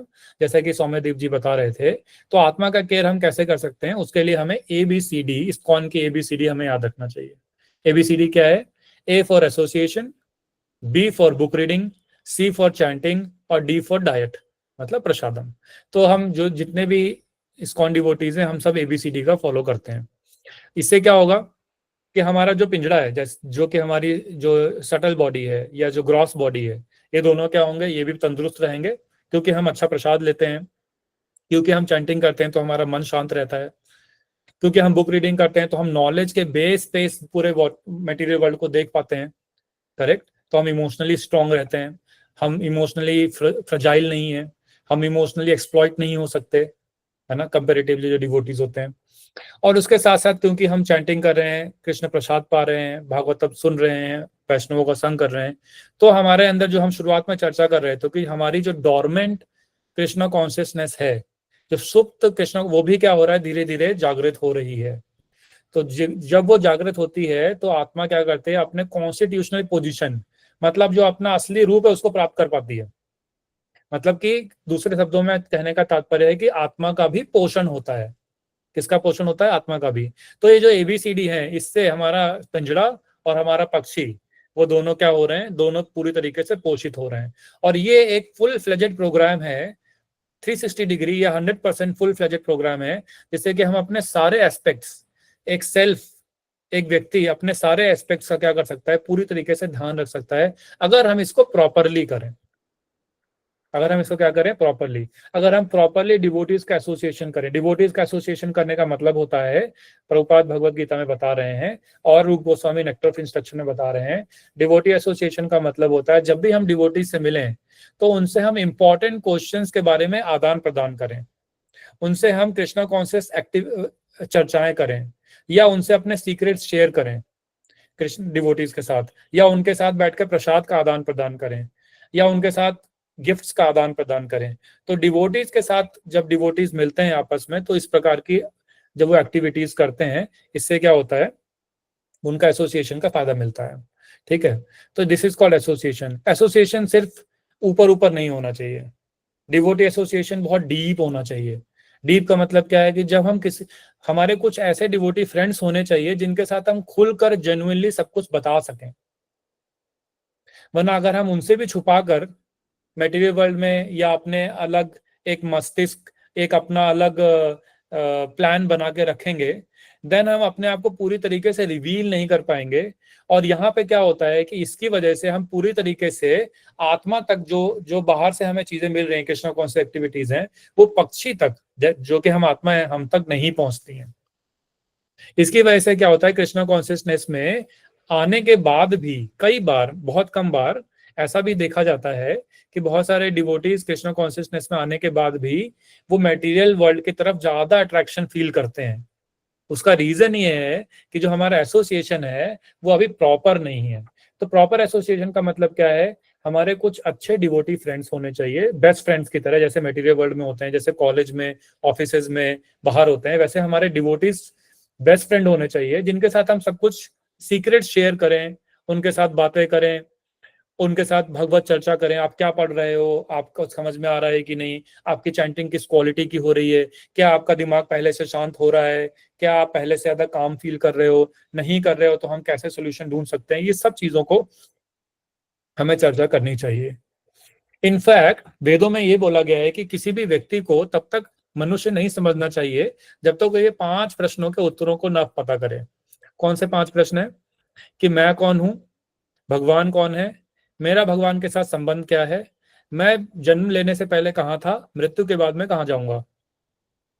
ये जब तक अगर कोई मनुष्य इन 5 प्रश्नों को ढूंढना के प्रयास या चेष्टा नहीं करता जेन्युइनली, तब तक हमारे वेद बोलते हैं, हमारे शास्त्र बोलते हैं कि उसको मनुष्य नहीं समझना चाहिए। तो जो डिवोटीज होते हैं जब वो आपस में आते हैं ना, तो वो जेन्युइनली बहुत गंभीरता के साथ इन प्रश्नों की चर्चा करते हैं कि व्हाई एम आई सफरिंग, मैं दुख प्राप्त नहीं करना चाहता, फिर भी मैं दुख क्यों प्राप्त कर रहा हूँ। शास्त्रों में क्या बोला गया है प्रभु, आपको क्या लगता है, मैं मेंटली परेशान क्यों हूँ, मुझे क्या करना चाहिए, मेरी चैंटिंग में क्वालिटी कैसे इंप्रूव करूं, मैं एसोसिएशन और कैसे बेटर करूं, मेरे कॉलेज में मेटलिस्टिक फ्रेंड्स हैं, उनसे मैं कैसे प्रॉपर डीलिंग्स करूं ताकि मैं उनसे बहुत ज्यादा इन्फ्लुएंस भी ना हूं और बहुत ज्यादा दूर भी ना जाऊं। तो इस तरीके से हमें बहुत क्रिटिकल क्वेश्चंस को पूछना चाहिए। सेकंड है बुक रीडिंग। तो हम लोग जब बुक रीडिंग करते हैं तो हमें सिर्फ बुक रीडिंग इसलिए नहीं करना चाहिए कि हमें मेरा कोटा है डेली भगवत गीता पढ़ने का इसलिए मैं पढ़ लेता हूँ, नहीं। इनफैक्ट हमारे जो आचार्य हैं भक्ति सिद्धांत सरस्वती ठाकुर, उन्होंने श्रीमद् भागवतम के पहले श्लोक, सिर्फ पहले श्लोक के ऊपर 31 डेज, पूरा 1 महीना उन्होंने उसके ऊपर चर्चा की। क्यों? क्योंकि ये जो नॉलेज है इतनी डीप है कि हमको इसको सिर्फ ऊपर ऊपर पढ़ के आगे नहीं निकल जाना चाहिए, और ये नहीं सोचना चाहिए कि मैंने भगवत गीता पढ़ ली, मैंने भागवतम पढ़ लिया, हो गया, नहीं। हमें क्या करना चाहिए? एक एक शब्द को पढ़ना चाहिए जेन्युइनली, ये हमारी जेन्युइनिटी के ऊपर है। उसको हमें प्रॉपरली पढ़कर प्रॉपरली समझना चाहिए। जो नहीं समझ में आ रहा है उसके हम नोट्स बना के रखें, उसके क्वेश्चंस लिखें और उसको प्रॉपरली डिवोटी से जाके या सीनियर डिवोटी से पूछें। तो इससे क्या होगा? हमारी बुक रीडिंग प्रॉपर हो जाएगी। सी चैंटिंग को प्रॉपर करने के लिए हम सबको पता है, इतने सारे लेक्चर्स हैं ऑनलाइन, इतने सारे डिवोटीज उसके बारे में बात कर रहे हैं कि हमको चैंटिंग को क्या करना चाहिए, बहुत गंभीरता से लेना चाहिए। सुबह उठ के अगर हो सके जितना ज्यादा सुबह चैंटिंग कर लीजिए, और उस समय मोबाइल और बाकी डिस्ट्रैक्शन से दूर रहिए। हो सके तो जो आप बोल रहे हैं उसको सुनने का प्रयास करिए। इसके ऊपर बहुत सारे लेक्चर्स भी हैं और बहुत सारे टिप्स हैं, ट्रिक्स हैं, जिनको हम अप्लाई करके बेसिकली अपनी चैंटिंग को बेटर बना सकते हैं।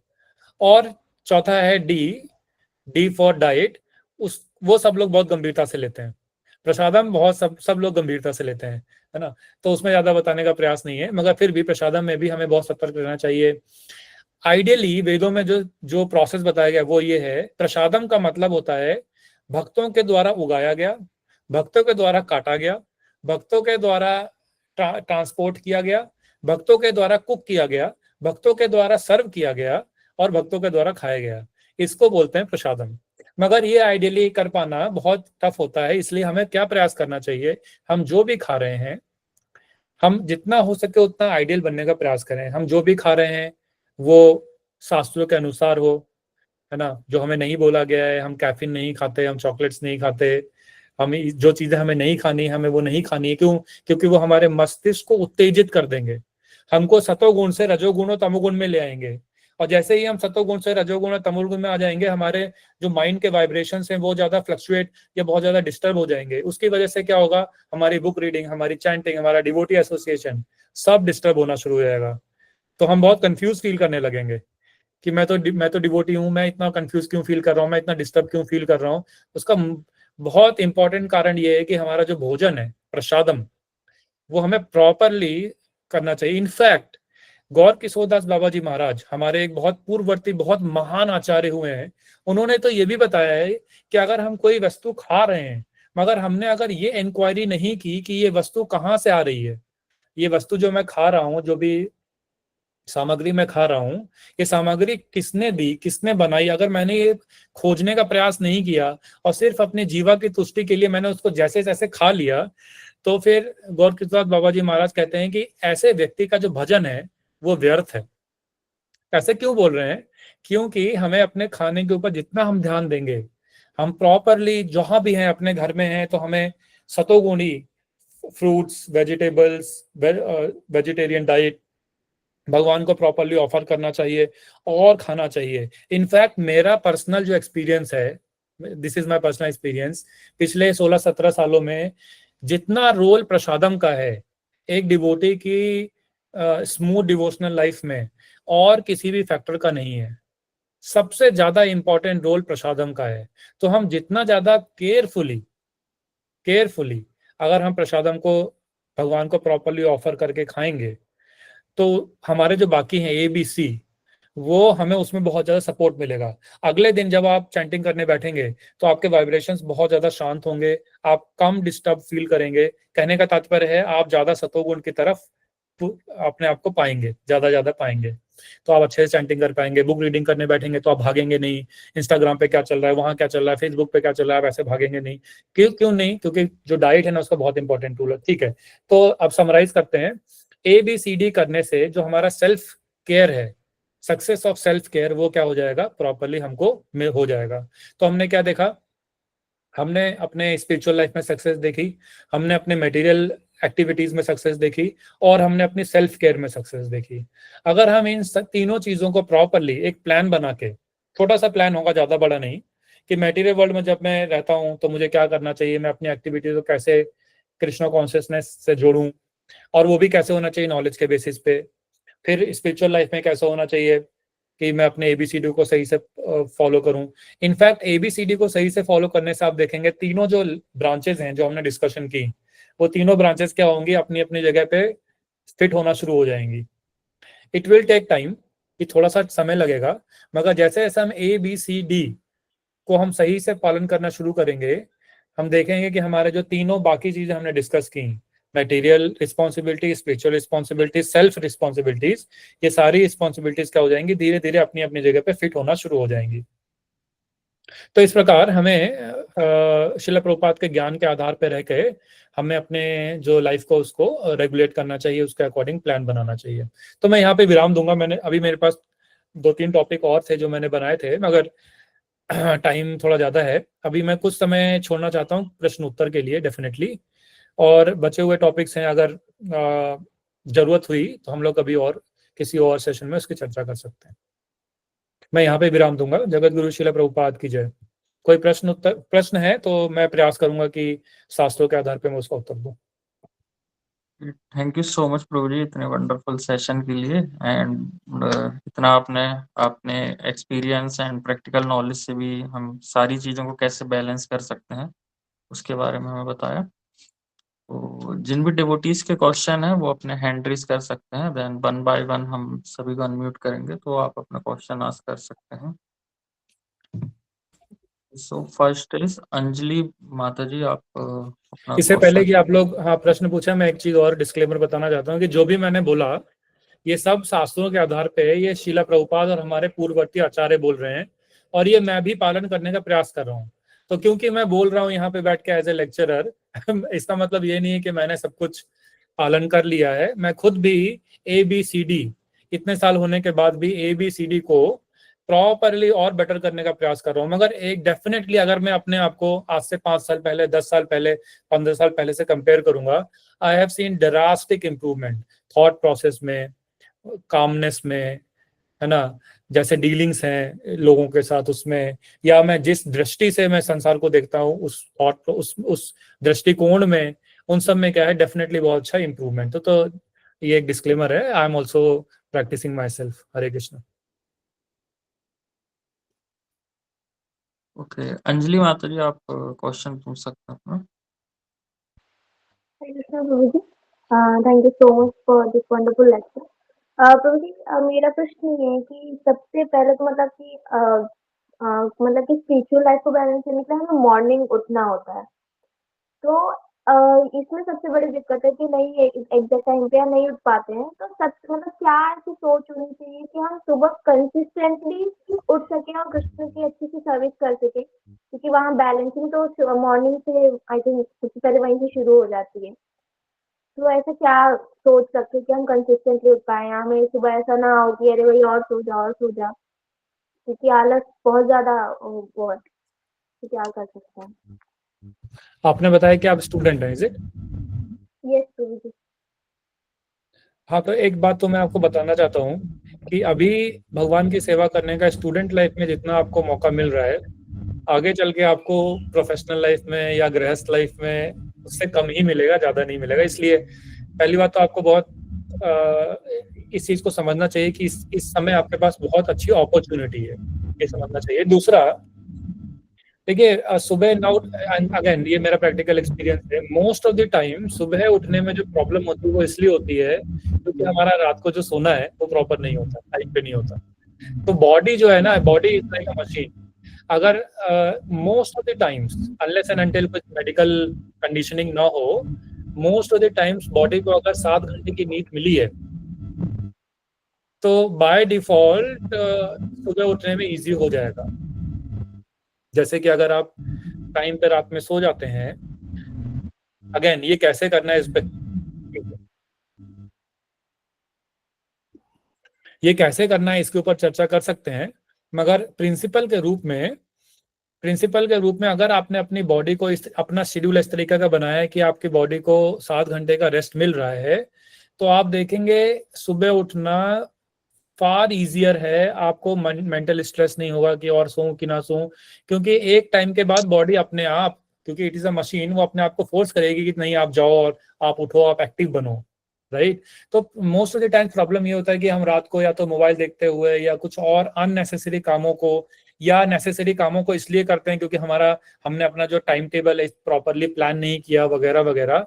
तो मेरा आपसे रिक्वेस्ट यही है कि आप अपने मन पे प्रेशर मत डालिए कि मैं आलसी हूँ, मेरा मन ऐसे करता है, मैं सुबह उठ नहीं पाती हूँ वगैरह वगैरह।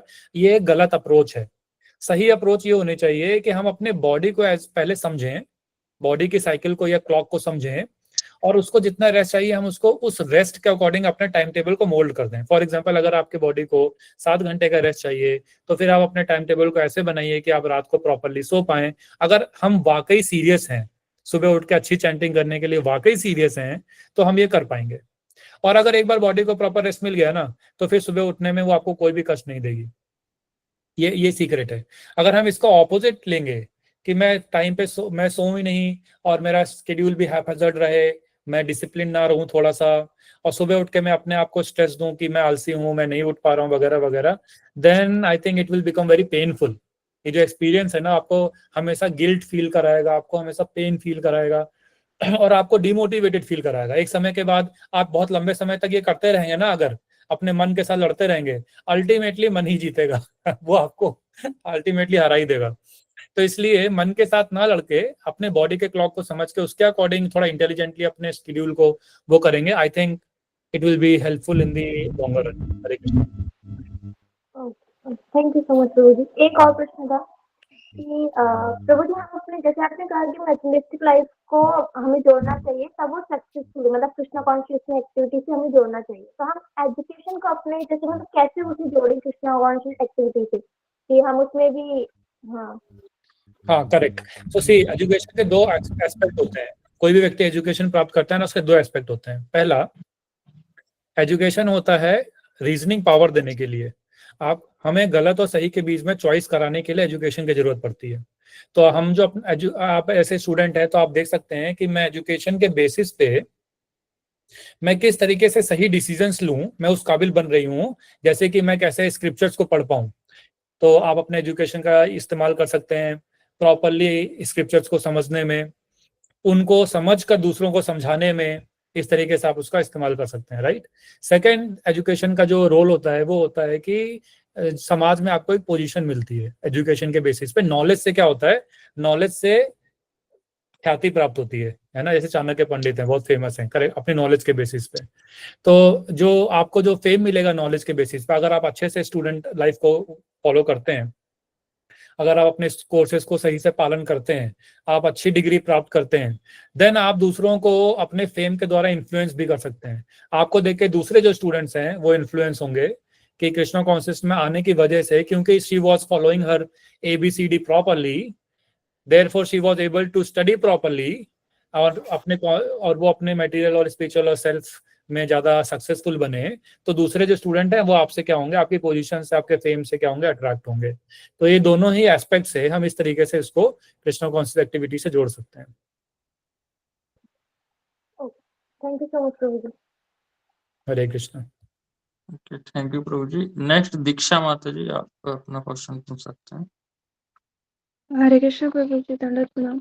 प्रभु ji, first of all thank you for this wonderful session. Prabhu ji, मेरा क्वेश्चन ये था कि जैसे आपने बताया कि हमें अपने मतलब है ना वर्क को और कृष्णा कॉन्शियसनेस को मेंटेन करना होता है। तो प्रभु जी, सम टाइम हम टाइम टेबल बनाते हैं, जैसे कि पीछे भी सेशन हुए थे, उस हिसाब से हम गोल सेट करते हैं, उस हिसाब से हम किसी में भी स्टेबल होने का और साथ में अपनी मतलब पढ़ाई में भी स्टेबल होने का प्रैक्टिस करते हैं, और एकदम प्रॉपर टाइम टेबल बनाते हैं, सब कुछ एकदम पंचुअलिटी के साथ सब कुछ करते हैं। पर आफ्टर 2 से 3 दिनों के या 4 दिनों के गैप के बाद में हम फ्रस्ट्रेट हो जाते हैं इतने पंचुअल स्टाइल से। तो इस फ्रस्ट्रेशन के चक्कर में फिर हम सब कुछ छोड़ देते हैं कि रहने देते हैं। तो फिर इस फ्रस्ट्रेशन को कैसे कम करें प्रभु? मैं जो पहला प्रश्न का उत्तर था वो आपके प्रश्न के साथ सेम है। उसका रीजन ये है कि हम उसको गलत एंगल से ढूंढ रहे हैं। सी, अगर आप जब आप टाइम टेबल बनाते हैं ना, तो आप ऐसे समझिए कि आपने अभी अपने माइंड के एक्टिविटीज को या उसके साइकिल को समझा नहीं, मगर आप उसके ऊपर एक शेड्यूल थोपना चाहते हैं तो माइंड के ऊपर कुछ भी थोपा नहीं जा सकता।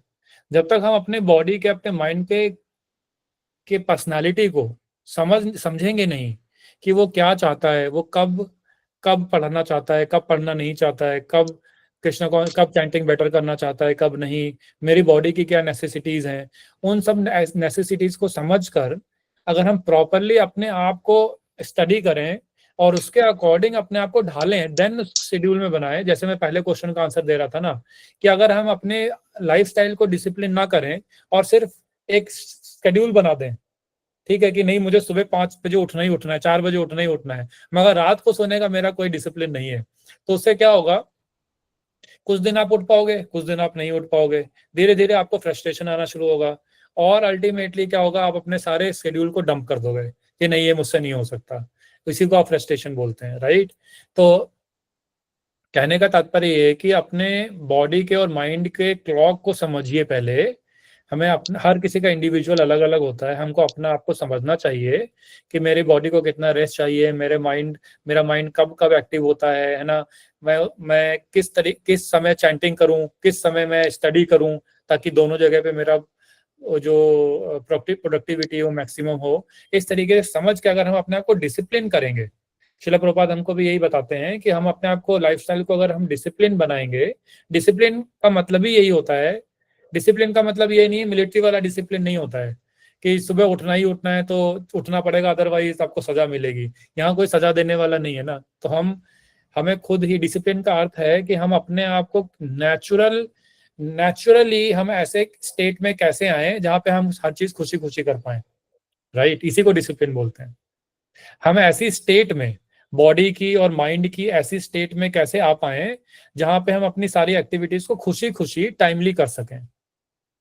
तो वो हमें इंडिविजुअली समझना पड़ेगा कि फॉर एग्जांपल मेरी बॉडी को अगर 6 घंटे, जैसे मैं पहले एग्जांपल दे रहा था, वो सारे एग्जांपल्स को हमें समझ के अपना ऐसा स्केड्यूल बनाना पड़ेगा, रादर देन हम उल्टा करें कि मैंने अभी अपना स्केड्यूल समझा नहीं या डिसिप्लिन समझा नहीं, मगर मैं स्केड्यूल थोपने का उसके ऊपर प्रयास करूंगा। देन यही गलती ज्यादातर 99.9% लोग करते हैं। इसीलिए देखेंगे न्यू ईयर रिजोल्यूशन में वो लोग अपना बनाते हैं, आप लोग, ये सब बहुत मीम बने हुए हैं इसके ऊपर, है ना, कि 1 तारीख को बनाते हैं, 5 तारीख को टूट जाता है। रीजन ये है क्योंकि हमने जो कोर है, जो कोर मशीन है, उसको समझा नहीं, मगर उसके ऊपर हमने बहुत अच्छे से एक दूसरा लेयर बनाने की कोशिश की। तो मशीन जो कोर है, जो सब्सटेंस है, जो हम हैं, हम तो वही के वही हैं, मगर हमने स्केड्यूल को बनाने की कोशिश की, वो टूट जाएगा और हम फ्रस्ट्रेट भी होंगे ऊपर से। जैसे कि एग्जांपल दिया जाता है कि अगर आप भेड़ियों को शेर की खाल पहना दें तो वो शेर नहीं हो जाता, करेक्ट नहीं होगा ना, तो भेड़िया ही रहेगा, उसकी आदतें वही रहेंगी। इसलिए हमको पहले अपने आप को समझना पड़ेगा कि मेरी बॉडी का, मेरे माइंड का क्या डिमांड है, उसकी क्या साइकिल है ना, कि मेरी थॉट प्रोसेस क्या है, उन सबको समझ के एक शेड्यूल बनाना पड़ेगा, छोटे से शुरुआत करके, धीरे धीरे करके। देन आप देखेंगे कि आप जो भी शेड्यूल बनाएंगे वो आपके अकॉर्डिंग ही होगा। मतलब आपको बनाना नहीं पड़ेगा, मेरा कहने का तात्पर्य, आपको कोई नया टाइम टेबल बनाना नहीं पड़ेगा, क्योंकि आपका जो डिसिप्लिन है ना, वही आपका टाइम टेबल बन जाएगा। ठीक है, नेचुरली हो जाएगा ऐसा। उसके लिए मतलब it is very subjective thing, मगर आपको करना पड़ेगा। Hare Krishna. Thank you Prabhu ji. Next Shivani माता जी, आप अपना क्वेश्चन पूछ सकते हैं। हरे कृष्ण प्रभु जी, दंडवत प्रणाम। हाँ हरे कृष्ण, आप बोलिए। प्रभु ji thank you so much इतने अच्छे सेशन के लिए, इतने डिवाइन सेशन के लिए। प्रभु जी, मेरा आपने जो ABCD बताया ना, मेरा एक ही, मैं ABC तो फॉलो कर लेती हूँ, लेकिन मेरा जो D है वो कभी भी फॉलो नहीं हो पाता। मतलब घर में ही ऐसा है कि मैं D चाह के भी, मतलब भगवान को घर में मतलब नॉनवेज तो नहीं खाते हमारे यहाँ, लेकिन ऑनियन गार्लिक हर चीज में, तो प्रभु जी वो तो मैं भगवान को कैसे भी ऑफर नहीं कर सकती। और फिर अगर उस चीज के लिए फिर वो ही खाना पड़ता है जो बनता है प्रभु जी, तो उस चीज को कैसे मैं मैनेज करूँ? करेक्ट। सी देखो, ये बहुत सारे लोगों के साथ, ये डिवोटीज के साथ ये प्रॉब्लम आता है, खासकर नई स्टेजेस में। इसमें 2 चीजें हैं। एक तो हमें मन से ऑफर करना चाहिए, तो जो प्रिंसिपल है वो तो यही है कि हमें मन से ऑफर करना चाहिए। हम जो भी जो भी हमारे सामने है, क्योंकि वो जो है, जो भी हम प्रसाद हमें मिल रहा है या जो खाना मिल रहा है, वो भगवान की ही शक्ति, जैसे हम शुरुआत में बात कर रहे थे, वो कहीं बाहर से तो आ नहीं रहा है, वो भी भगवान की ही शक्ति में से एक है ना। तो हमें पहली बात तो जेन्युइनली भगवान को वो भी ऑफर करना चाहिए, ठीक है। दूसरा प्रैक्टिकल तरीका ये भी हो सकता है कि आप अपने साथ चरण तुलसी जो है, मंदिर से चरण तुलसी लाके रख सकते हैं, और चरण तुलसी को, जो भी आप खाना आपको मिल रहा है कैसा भी है, आप उसमें चरण तुलसी को रखकर, है ना, और थोड़ी देर बाद उसको हटाकर फिर आप खा सकते हैं।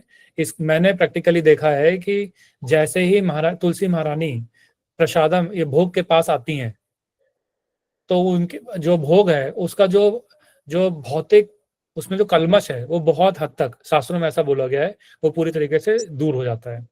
तो कहने का तात्पर्य ये है कि पहला तो ऑब्वियसली मन से तो हमें हर चीज भगवान को भोग करनी, मतलब अर्पण करनी ही चाहिए, क्योंकि भगवान का ही अंश है, भगवान की ही शक्ति है, ऐसे जेन्युइनली। और अपनी लाचारी को भगवान के सामने प्रकट करना चाहिए कि मुझे खाना पड़ रहा है। दूसरा प्रैक्टिकल अप्रोच ये है कि आप उसमें तुलसी पत्ते रखेंगे, तो मैंने खुद एक्सपीरियंस किया है पहले, जब इनिशियल डेज में, ये करने से भी बहुत हद तक मदद मिलती है। मतलब जो भौतिक खाना है वो भौतिक ना रह के बहुत हद तक उसके जो रजोगुणी और तमोगुणी प्रॉपर्टीज हैं वो बहुत हद तक दूर हो जाती हैं। इसलिए हमें तुलसी महारानी के ऊपर बहुत डिपेंडेंट रहना चाहिए। इसीलिए हम जो डिवोटीज हो क्या पहनते हैं, कंठी पहनते हैं, राइट। तुलसी जी को हमेशा साथ में रखते हैं, क्योंकि तुलसी महारानी जहाँ पे भी आएंगी वहां पे कभी भी रजोगुण तमोगुण रह नहीं सकता। इसी भौतिक खाना हमारे लिए क्यों खराब है, क्योंकि वो हमें रजोगुणी और तमोगुणी बनाता है, राइट। तो तुलसी महारानी जहाँ भी होती है वहाँ रजोगुण और तमोगुण नहीं रह सकता। इसलिए अगर मजबूरी में अगर आपको ऐसा खाना भी पड़ रहा है तो आप उसमें चरण तुलसी रख के, मैं रिकमेंड करूंगा ज्यादा से ज्यादा तो चरण तुलसी रखिए, बाद में उनको हटा दीजिए, कहीं और रख दीजिए और फिर खा दीजिए। हरे कृष्ण। हाँ, तो प्रभु जी वो तुलसी जब मैं हटाऊंगी प्लेट से, तो वो मुझे लेना नहीं है, वो फिर से हटा देना है? हाँ, वो हटाकर आप जहाँ पे भगवान के फूल डिस्पोज करते हैं, या तो वहां पे कोई अच्छी जगह पे, पेड़ की जड़ में या कहीं पे अच्छी जगह पे उनको रख सकते हैं, इस तरीके से। वो मुझे पाना नहीं है? पा सकते हैं इसे, पानी बहुत, क्योंकि कई सारी हैं। नॉर्मली जो स्टैंडर्ड है कि हम तुलसी पत्ते को दांतों से चबाते नहीं है और गर्म चीज में उबालते नहीं है, करेक्ट। तो इन सब चीजों का ध्यान रखें। अगर आप उसमें से एक दो ऑब्वियसली लेना चाहें तो पानी के साथ, क्या कहते हैं, उससे निगल सकते हैं, मगर बाकी क्योंकि आप ज्यादा ऑफर कर रहे हैं, तो अगर आपको बहुत ज्यादा हो जाए ऑफर करते करते, तो आप उसको कहीं अच्छी जगह पे, पवित्र जगह पे उनको रख सकते हैं। जी प्रभु जी, एक क्वेश्चन और इससे रिलेटेड प्रभु जी, कि जैसे चरण तुलसी जो आपने कहा, वो पहले तो मेरे पास नहीं थी, लेकिन कृष्ण की कृपा से मुझे बेस की तरफ से टेम्पल की चरण तुलसी मिली है, तो वो अभी तो मैं यूज कर लूंगी। लेकिन मेरा ऑफलाइन, क्योंकि मैं एसोसिएशन कर नहीं सकती, मैं टेम्पल जा नहीं सकती, तो मेरे पास अगर वो खत्म हो जाएगी फिर तो चरण तुलसी नहीं है, तो घर में जो लड्डू गोपाल है मैं उनको ऑफर करके फिर वो तुलसी यूज कर सकती हूँ? परफेक्ट, हाँ वही करना चाहिए जो शिला प्रभुपाद ने हमको मंत्र दिए हैं, है ना। 3 मंत्रों को 3 बार बोलना होता है, उसके बाद 3 बार हरे कृष्ण महामंत्र बोलना होता है। वो जो प्रणाली है, वो जो प्रोसेस, उसको फॉलो करके तुलसी रख के आप वो भी कर सकते हैं। जी प्रभु ji, thank you so much Prabhu ji, दंडवत प्रणाम। हरे कृष्ण। नेक्स्ट अर्जुन प्रभु जी, आप अपना कोई क्वेश्चन। पूछ रहे थे कि कोई प्रश्न पूछ रहे हैं कि चरण तुलसी क्या है। चरण तुलसी वो तुलसी जी हैं जो कि भगवान के चरणों में, जिनका भोग लग चुका है। तो भगवान के चरणों में, ठाकुर जी के चरणों में जो ऑफर हो चुकी हैं, उसके बाद हम उनको वहां से ले लेते हैं, वो प्रसाद हो गए, इसलिए फिर उनको हम अपने प्रसादम में पवित्र करने के लिए, या हम खुद भी ग्रहण करते हैं, तो उसे चरण तुलसी बोलते हैं। थैंक यू प्रभु जी। अर्जुन प्रभु जी, आप पूछ सकते हैं क्वेश्चन। हरे कृष्णा प्रभु जी। हरे कृष्णा प्रभु जी, आपने बताया था कि ABCD के बारे में बताया था प्रभु जी, और उसमें जो A है एसोसिएशन, वो प्रभु जी मैं स्टूडेंट हूँ प्रभु जी, तो उसमें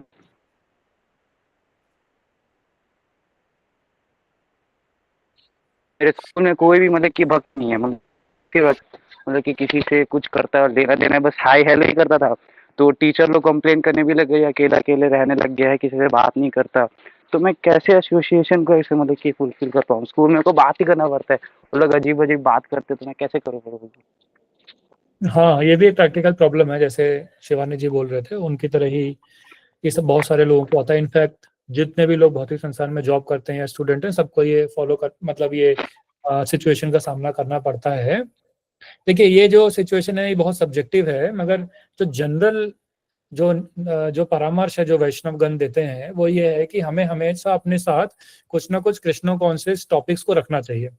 फॉर एग्जाम्पल, अगर मेरे मैं कॉलेज जाता हूँ फॉर एग्जांपल, और अगर मुझसे कोई व्यक्ति या मेरे जो मित्रगण हैं मुझसे अगर ऐसी बातें करते हैं जो कि कृष्ण भावना भावित नहीं है, जो मेरी चेतना खराब करें, तो मेरे पास ऐसे टॉपिक्स होने चाहिए जो मैं इंटरेस्टिंग तरीके से उनको बता सकूं। एक तरीका तो ये हो गया। अगर मैं कृष्ण कॉन्शियसनेस में उनके साथ इंटरेस्टिंग डिस्कशन कर सकूं, है ना, तो फिर एक तरीका तो ये है कि हम इस तरीके से जो डिस्कशन है उसको हम डाइवर्ट कर सकते हैं। दूसरा ये है कि किसी ना किसी पॉइंट पे हमें भौतिक संसार के साथ लिमिटेड एसोसिएशन ही करना पड़ेगा। ऐसा नहीं हो सकता कि हम भौतिक संसार में बिल्कुल घुल मिल के भी रहें और हम डिवोटी भी मतलब हम डिवोटी भी कॉन्शियसनेस ही बना के रखें। इसलिए ये तो मान के चलना पड़ेगा कि हमें अपना उनके साथ जो मेल मिलाप है या जो एसोसिएशन है वो कम करना पड़ेगा, मगर जितना जरूरी है सिर्फ उतना। जैसे जिसे कहते हैं बिजनेस डीलिंग्स। बिजनेस डीलिंग्स का मतलब होता है कि अगर मेरा उनसे कुछ काम है तो मैं उनसे काम, और उनका मुझसे कुछ काम है तो मैं कर दूंगा। उसके अलावा अगर ऐसा कुछ होता है जो नॉन नेसेसरी है, जो प्रजल्पा है ना जिसे बोलते हैं, तो उसके लिए फिर मेरे पास बहुत स्ट्रॉन्ग कृष्ण कॉन्शियस कुछ ना कुछ होना चाहिए। जैसे कि सुनने के लिए लेक्चर्स होने चाहिए, है ना, कुछ किसमें मोबाइल में या डाउनलोडेड लेक्चर्स होने चाहिए, एयरपॉड्स होने चाहिए जिनको मैं लगा लूं जब मैं खाली हूं, ताकि लोग मुझे अप्रोच ना कर पाए या खराब बातें ना कर पाए। और धीरे धीरे करके मुझे एक ऐसी रेपुटेशन सेट करनी पड़ेगी ताकि लोगों को पता चले कि ये व्यक्ति बकवास करने वाला व्यक्ति नहीं है। There is no other way. अगर हम अपनी रेपुटेशन ऐसी बिल्ड नहीं करेंगे, एज ए डिवोटी बिल्ड नहीं करेंगे, और हम ये भी सोचेंगे कि नहीं मैं छुपा के रखता हूँ कि मैं डिवोटी हूँ और मैं वहां जाके बच के भी रह लूंगा, तो ये बहुत मुश्किल हो जाएगा। किसी ना किसी पॉइंट पे हमको रिवील करना पड़ेगा कि मैं एक डिवोटी हूँ और मैं ये बकवास प्रजल्पा फालतू की बातें इनमें मैं नहीं लगता हूँ। तो ये रिवील करने के लिए क्या होगा, हमको अपने आप को उस तरीके से पोर्ट्रे करना पड़ेगा। जैसे कि जब खाली समय हो तो मैं खुद ही अच्छी चीजों में लगा हुआ मिलूं उन लोगों को, जब वो मेरे पास आए तो उनको लगे कि हाँ ये व्यक्ति तो लेक्चर सुन रहा है। तो 1 बार 2 बार 5 बार 10 बार हो सकता है वो आपको डिस्टर्ब करें, मगर एक समय पे वो समझ जाएंगे कि ये व्यक्ति हमारे जैसा नहीं है। तो this is about personal reputation. हम अपनी रेप्यूटेशन कैसी बिल्ड करें भौतिक संसार में कि लोग जब हमें अप्रोच करें, जब नॉन डिवोटीज हमें अप्रोच करें, तो वो लिमिटेड अप्रोच ही कर पाए, जिसे कहते हैं बिजनेस डीलिंग्स। उसके अलावा उनको लगे यार ये व्यक्ति हमारे काम का ही नहीं है, ये हमसे बेकार की बातें नहीं करेगा, ये सब नहीं करेगा।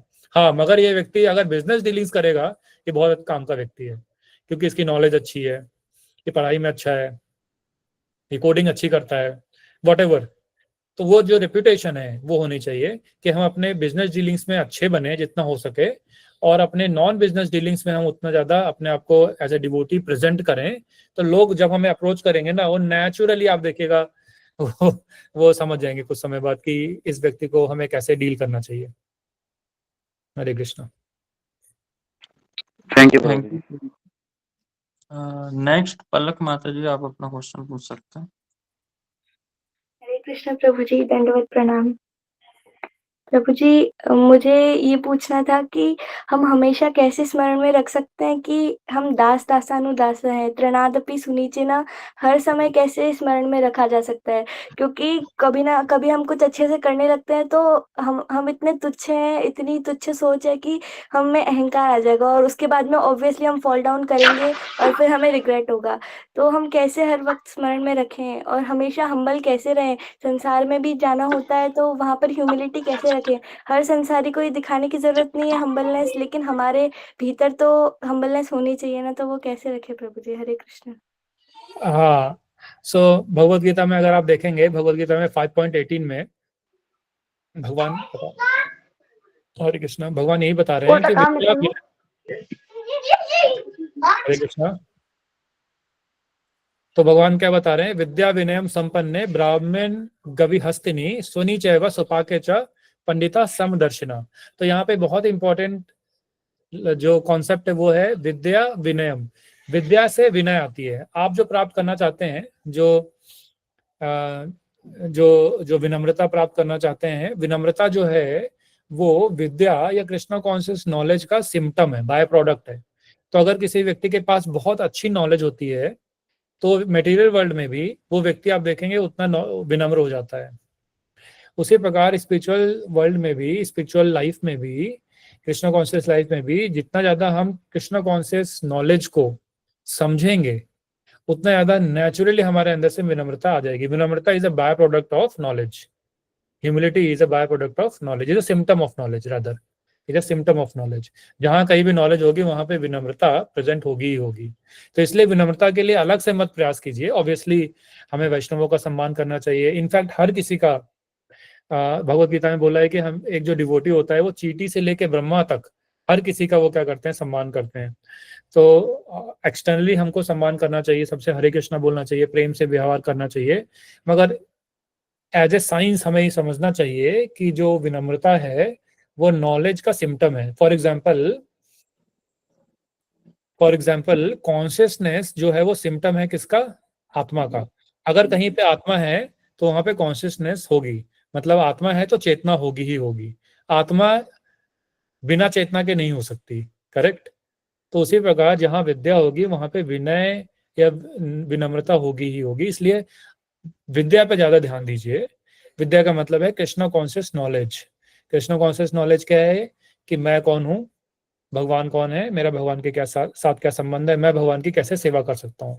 तो जो भी हमारे भगवत गीता, श्रीमद् भागवत में जो नॉलेज है इसको हम प्रॉपरली समझेंगे, देन जो विनम्रता है जो हम प्राप्त करना चाहते हैं ग्रेजुअली हम वहां पहुंच जाएंगे। ये ऐसा हमारे आचार्यों ने बताया है। हरे कृष्णा। थैंक यू प्रभु जी। प्रभु जी हम और क्वेश्चंस ले सकते हैं क्या? हाँ, मुझे लगता है एक ही और है तो हम ले सकते हैं। ओके, अंजलि माता जी आप अनम्यूट कर सकते हैं।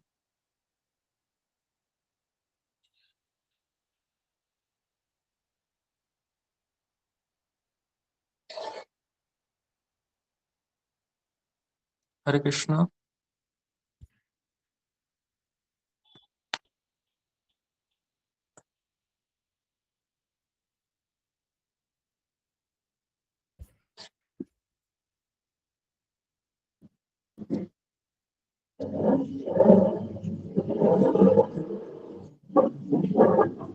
माता जी आपको कुछ भी वॉइस नहीं आ रहा है।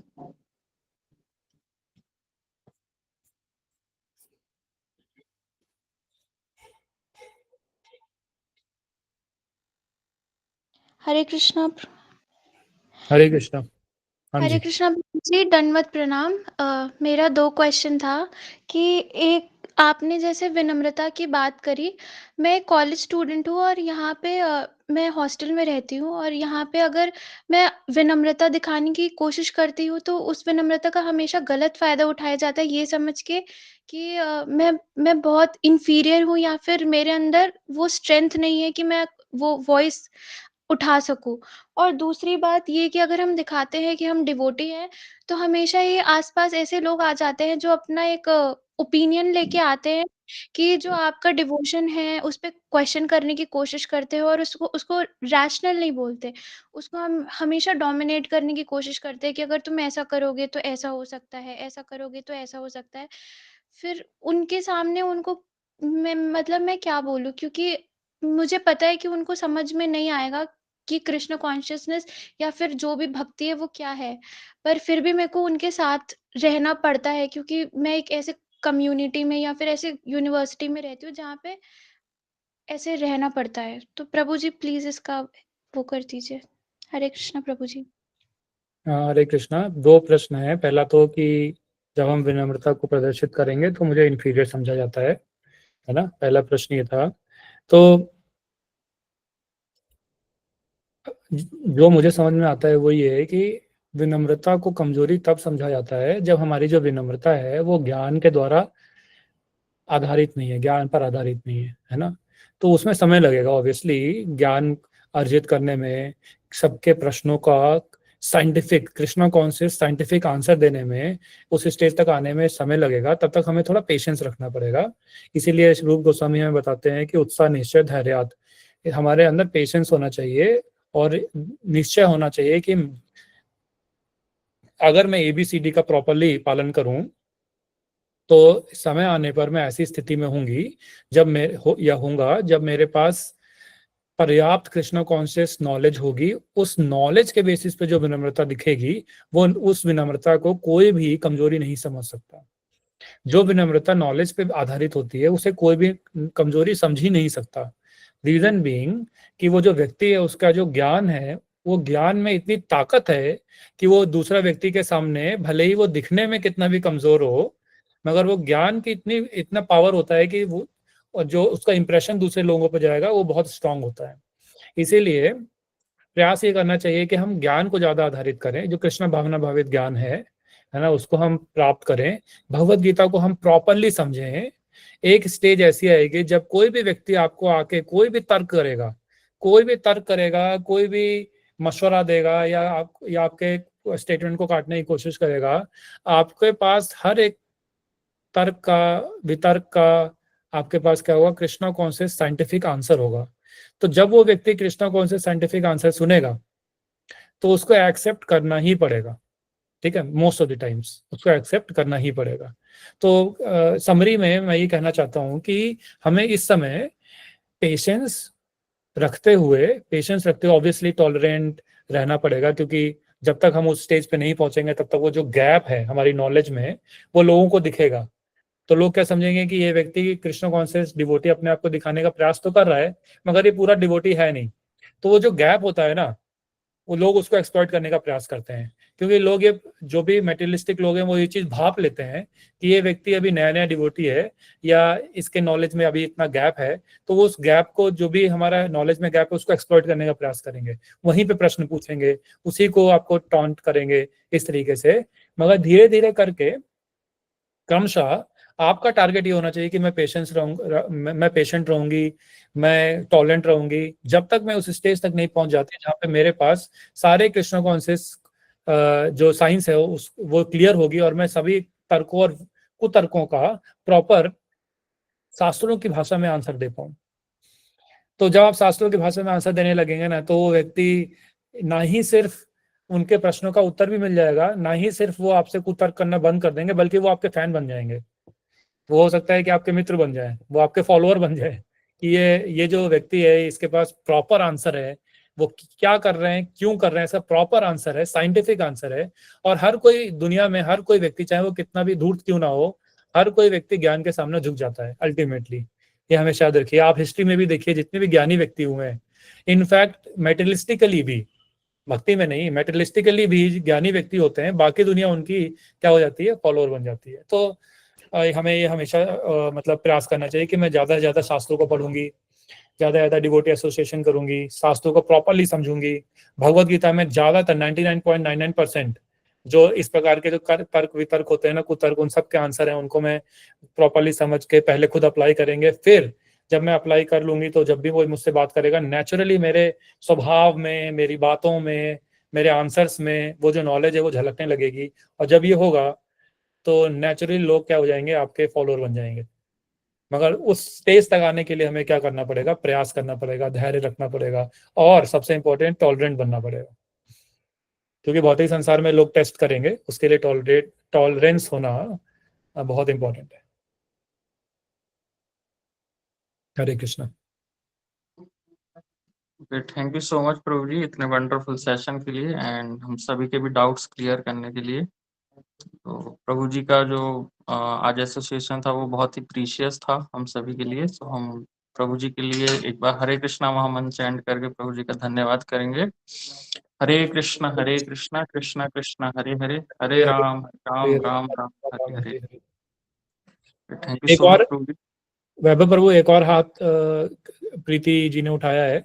अगर प्रश्न बाद में लेना है तो आप उनका प्रश्न ले सकते हैं, किसी और सेशन में भी आंसर कर सकते हैं। जी प्रभु, तो जिनके भी क्वेश्चंस आज मिस हो गए हैं वो हम आगे आने वाले सेशंस में हम सभी को कवर करेंगे। एंड होपफुली आप सभी ने अटेंडेंस फॉर्म फिल कर दिया होगा। जिन्होंने अभी भी अटेंडेंस फिल नहीं की है अपनी, वो फिल कर सकते हैं।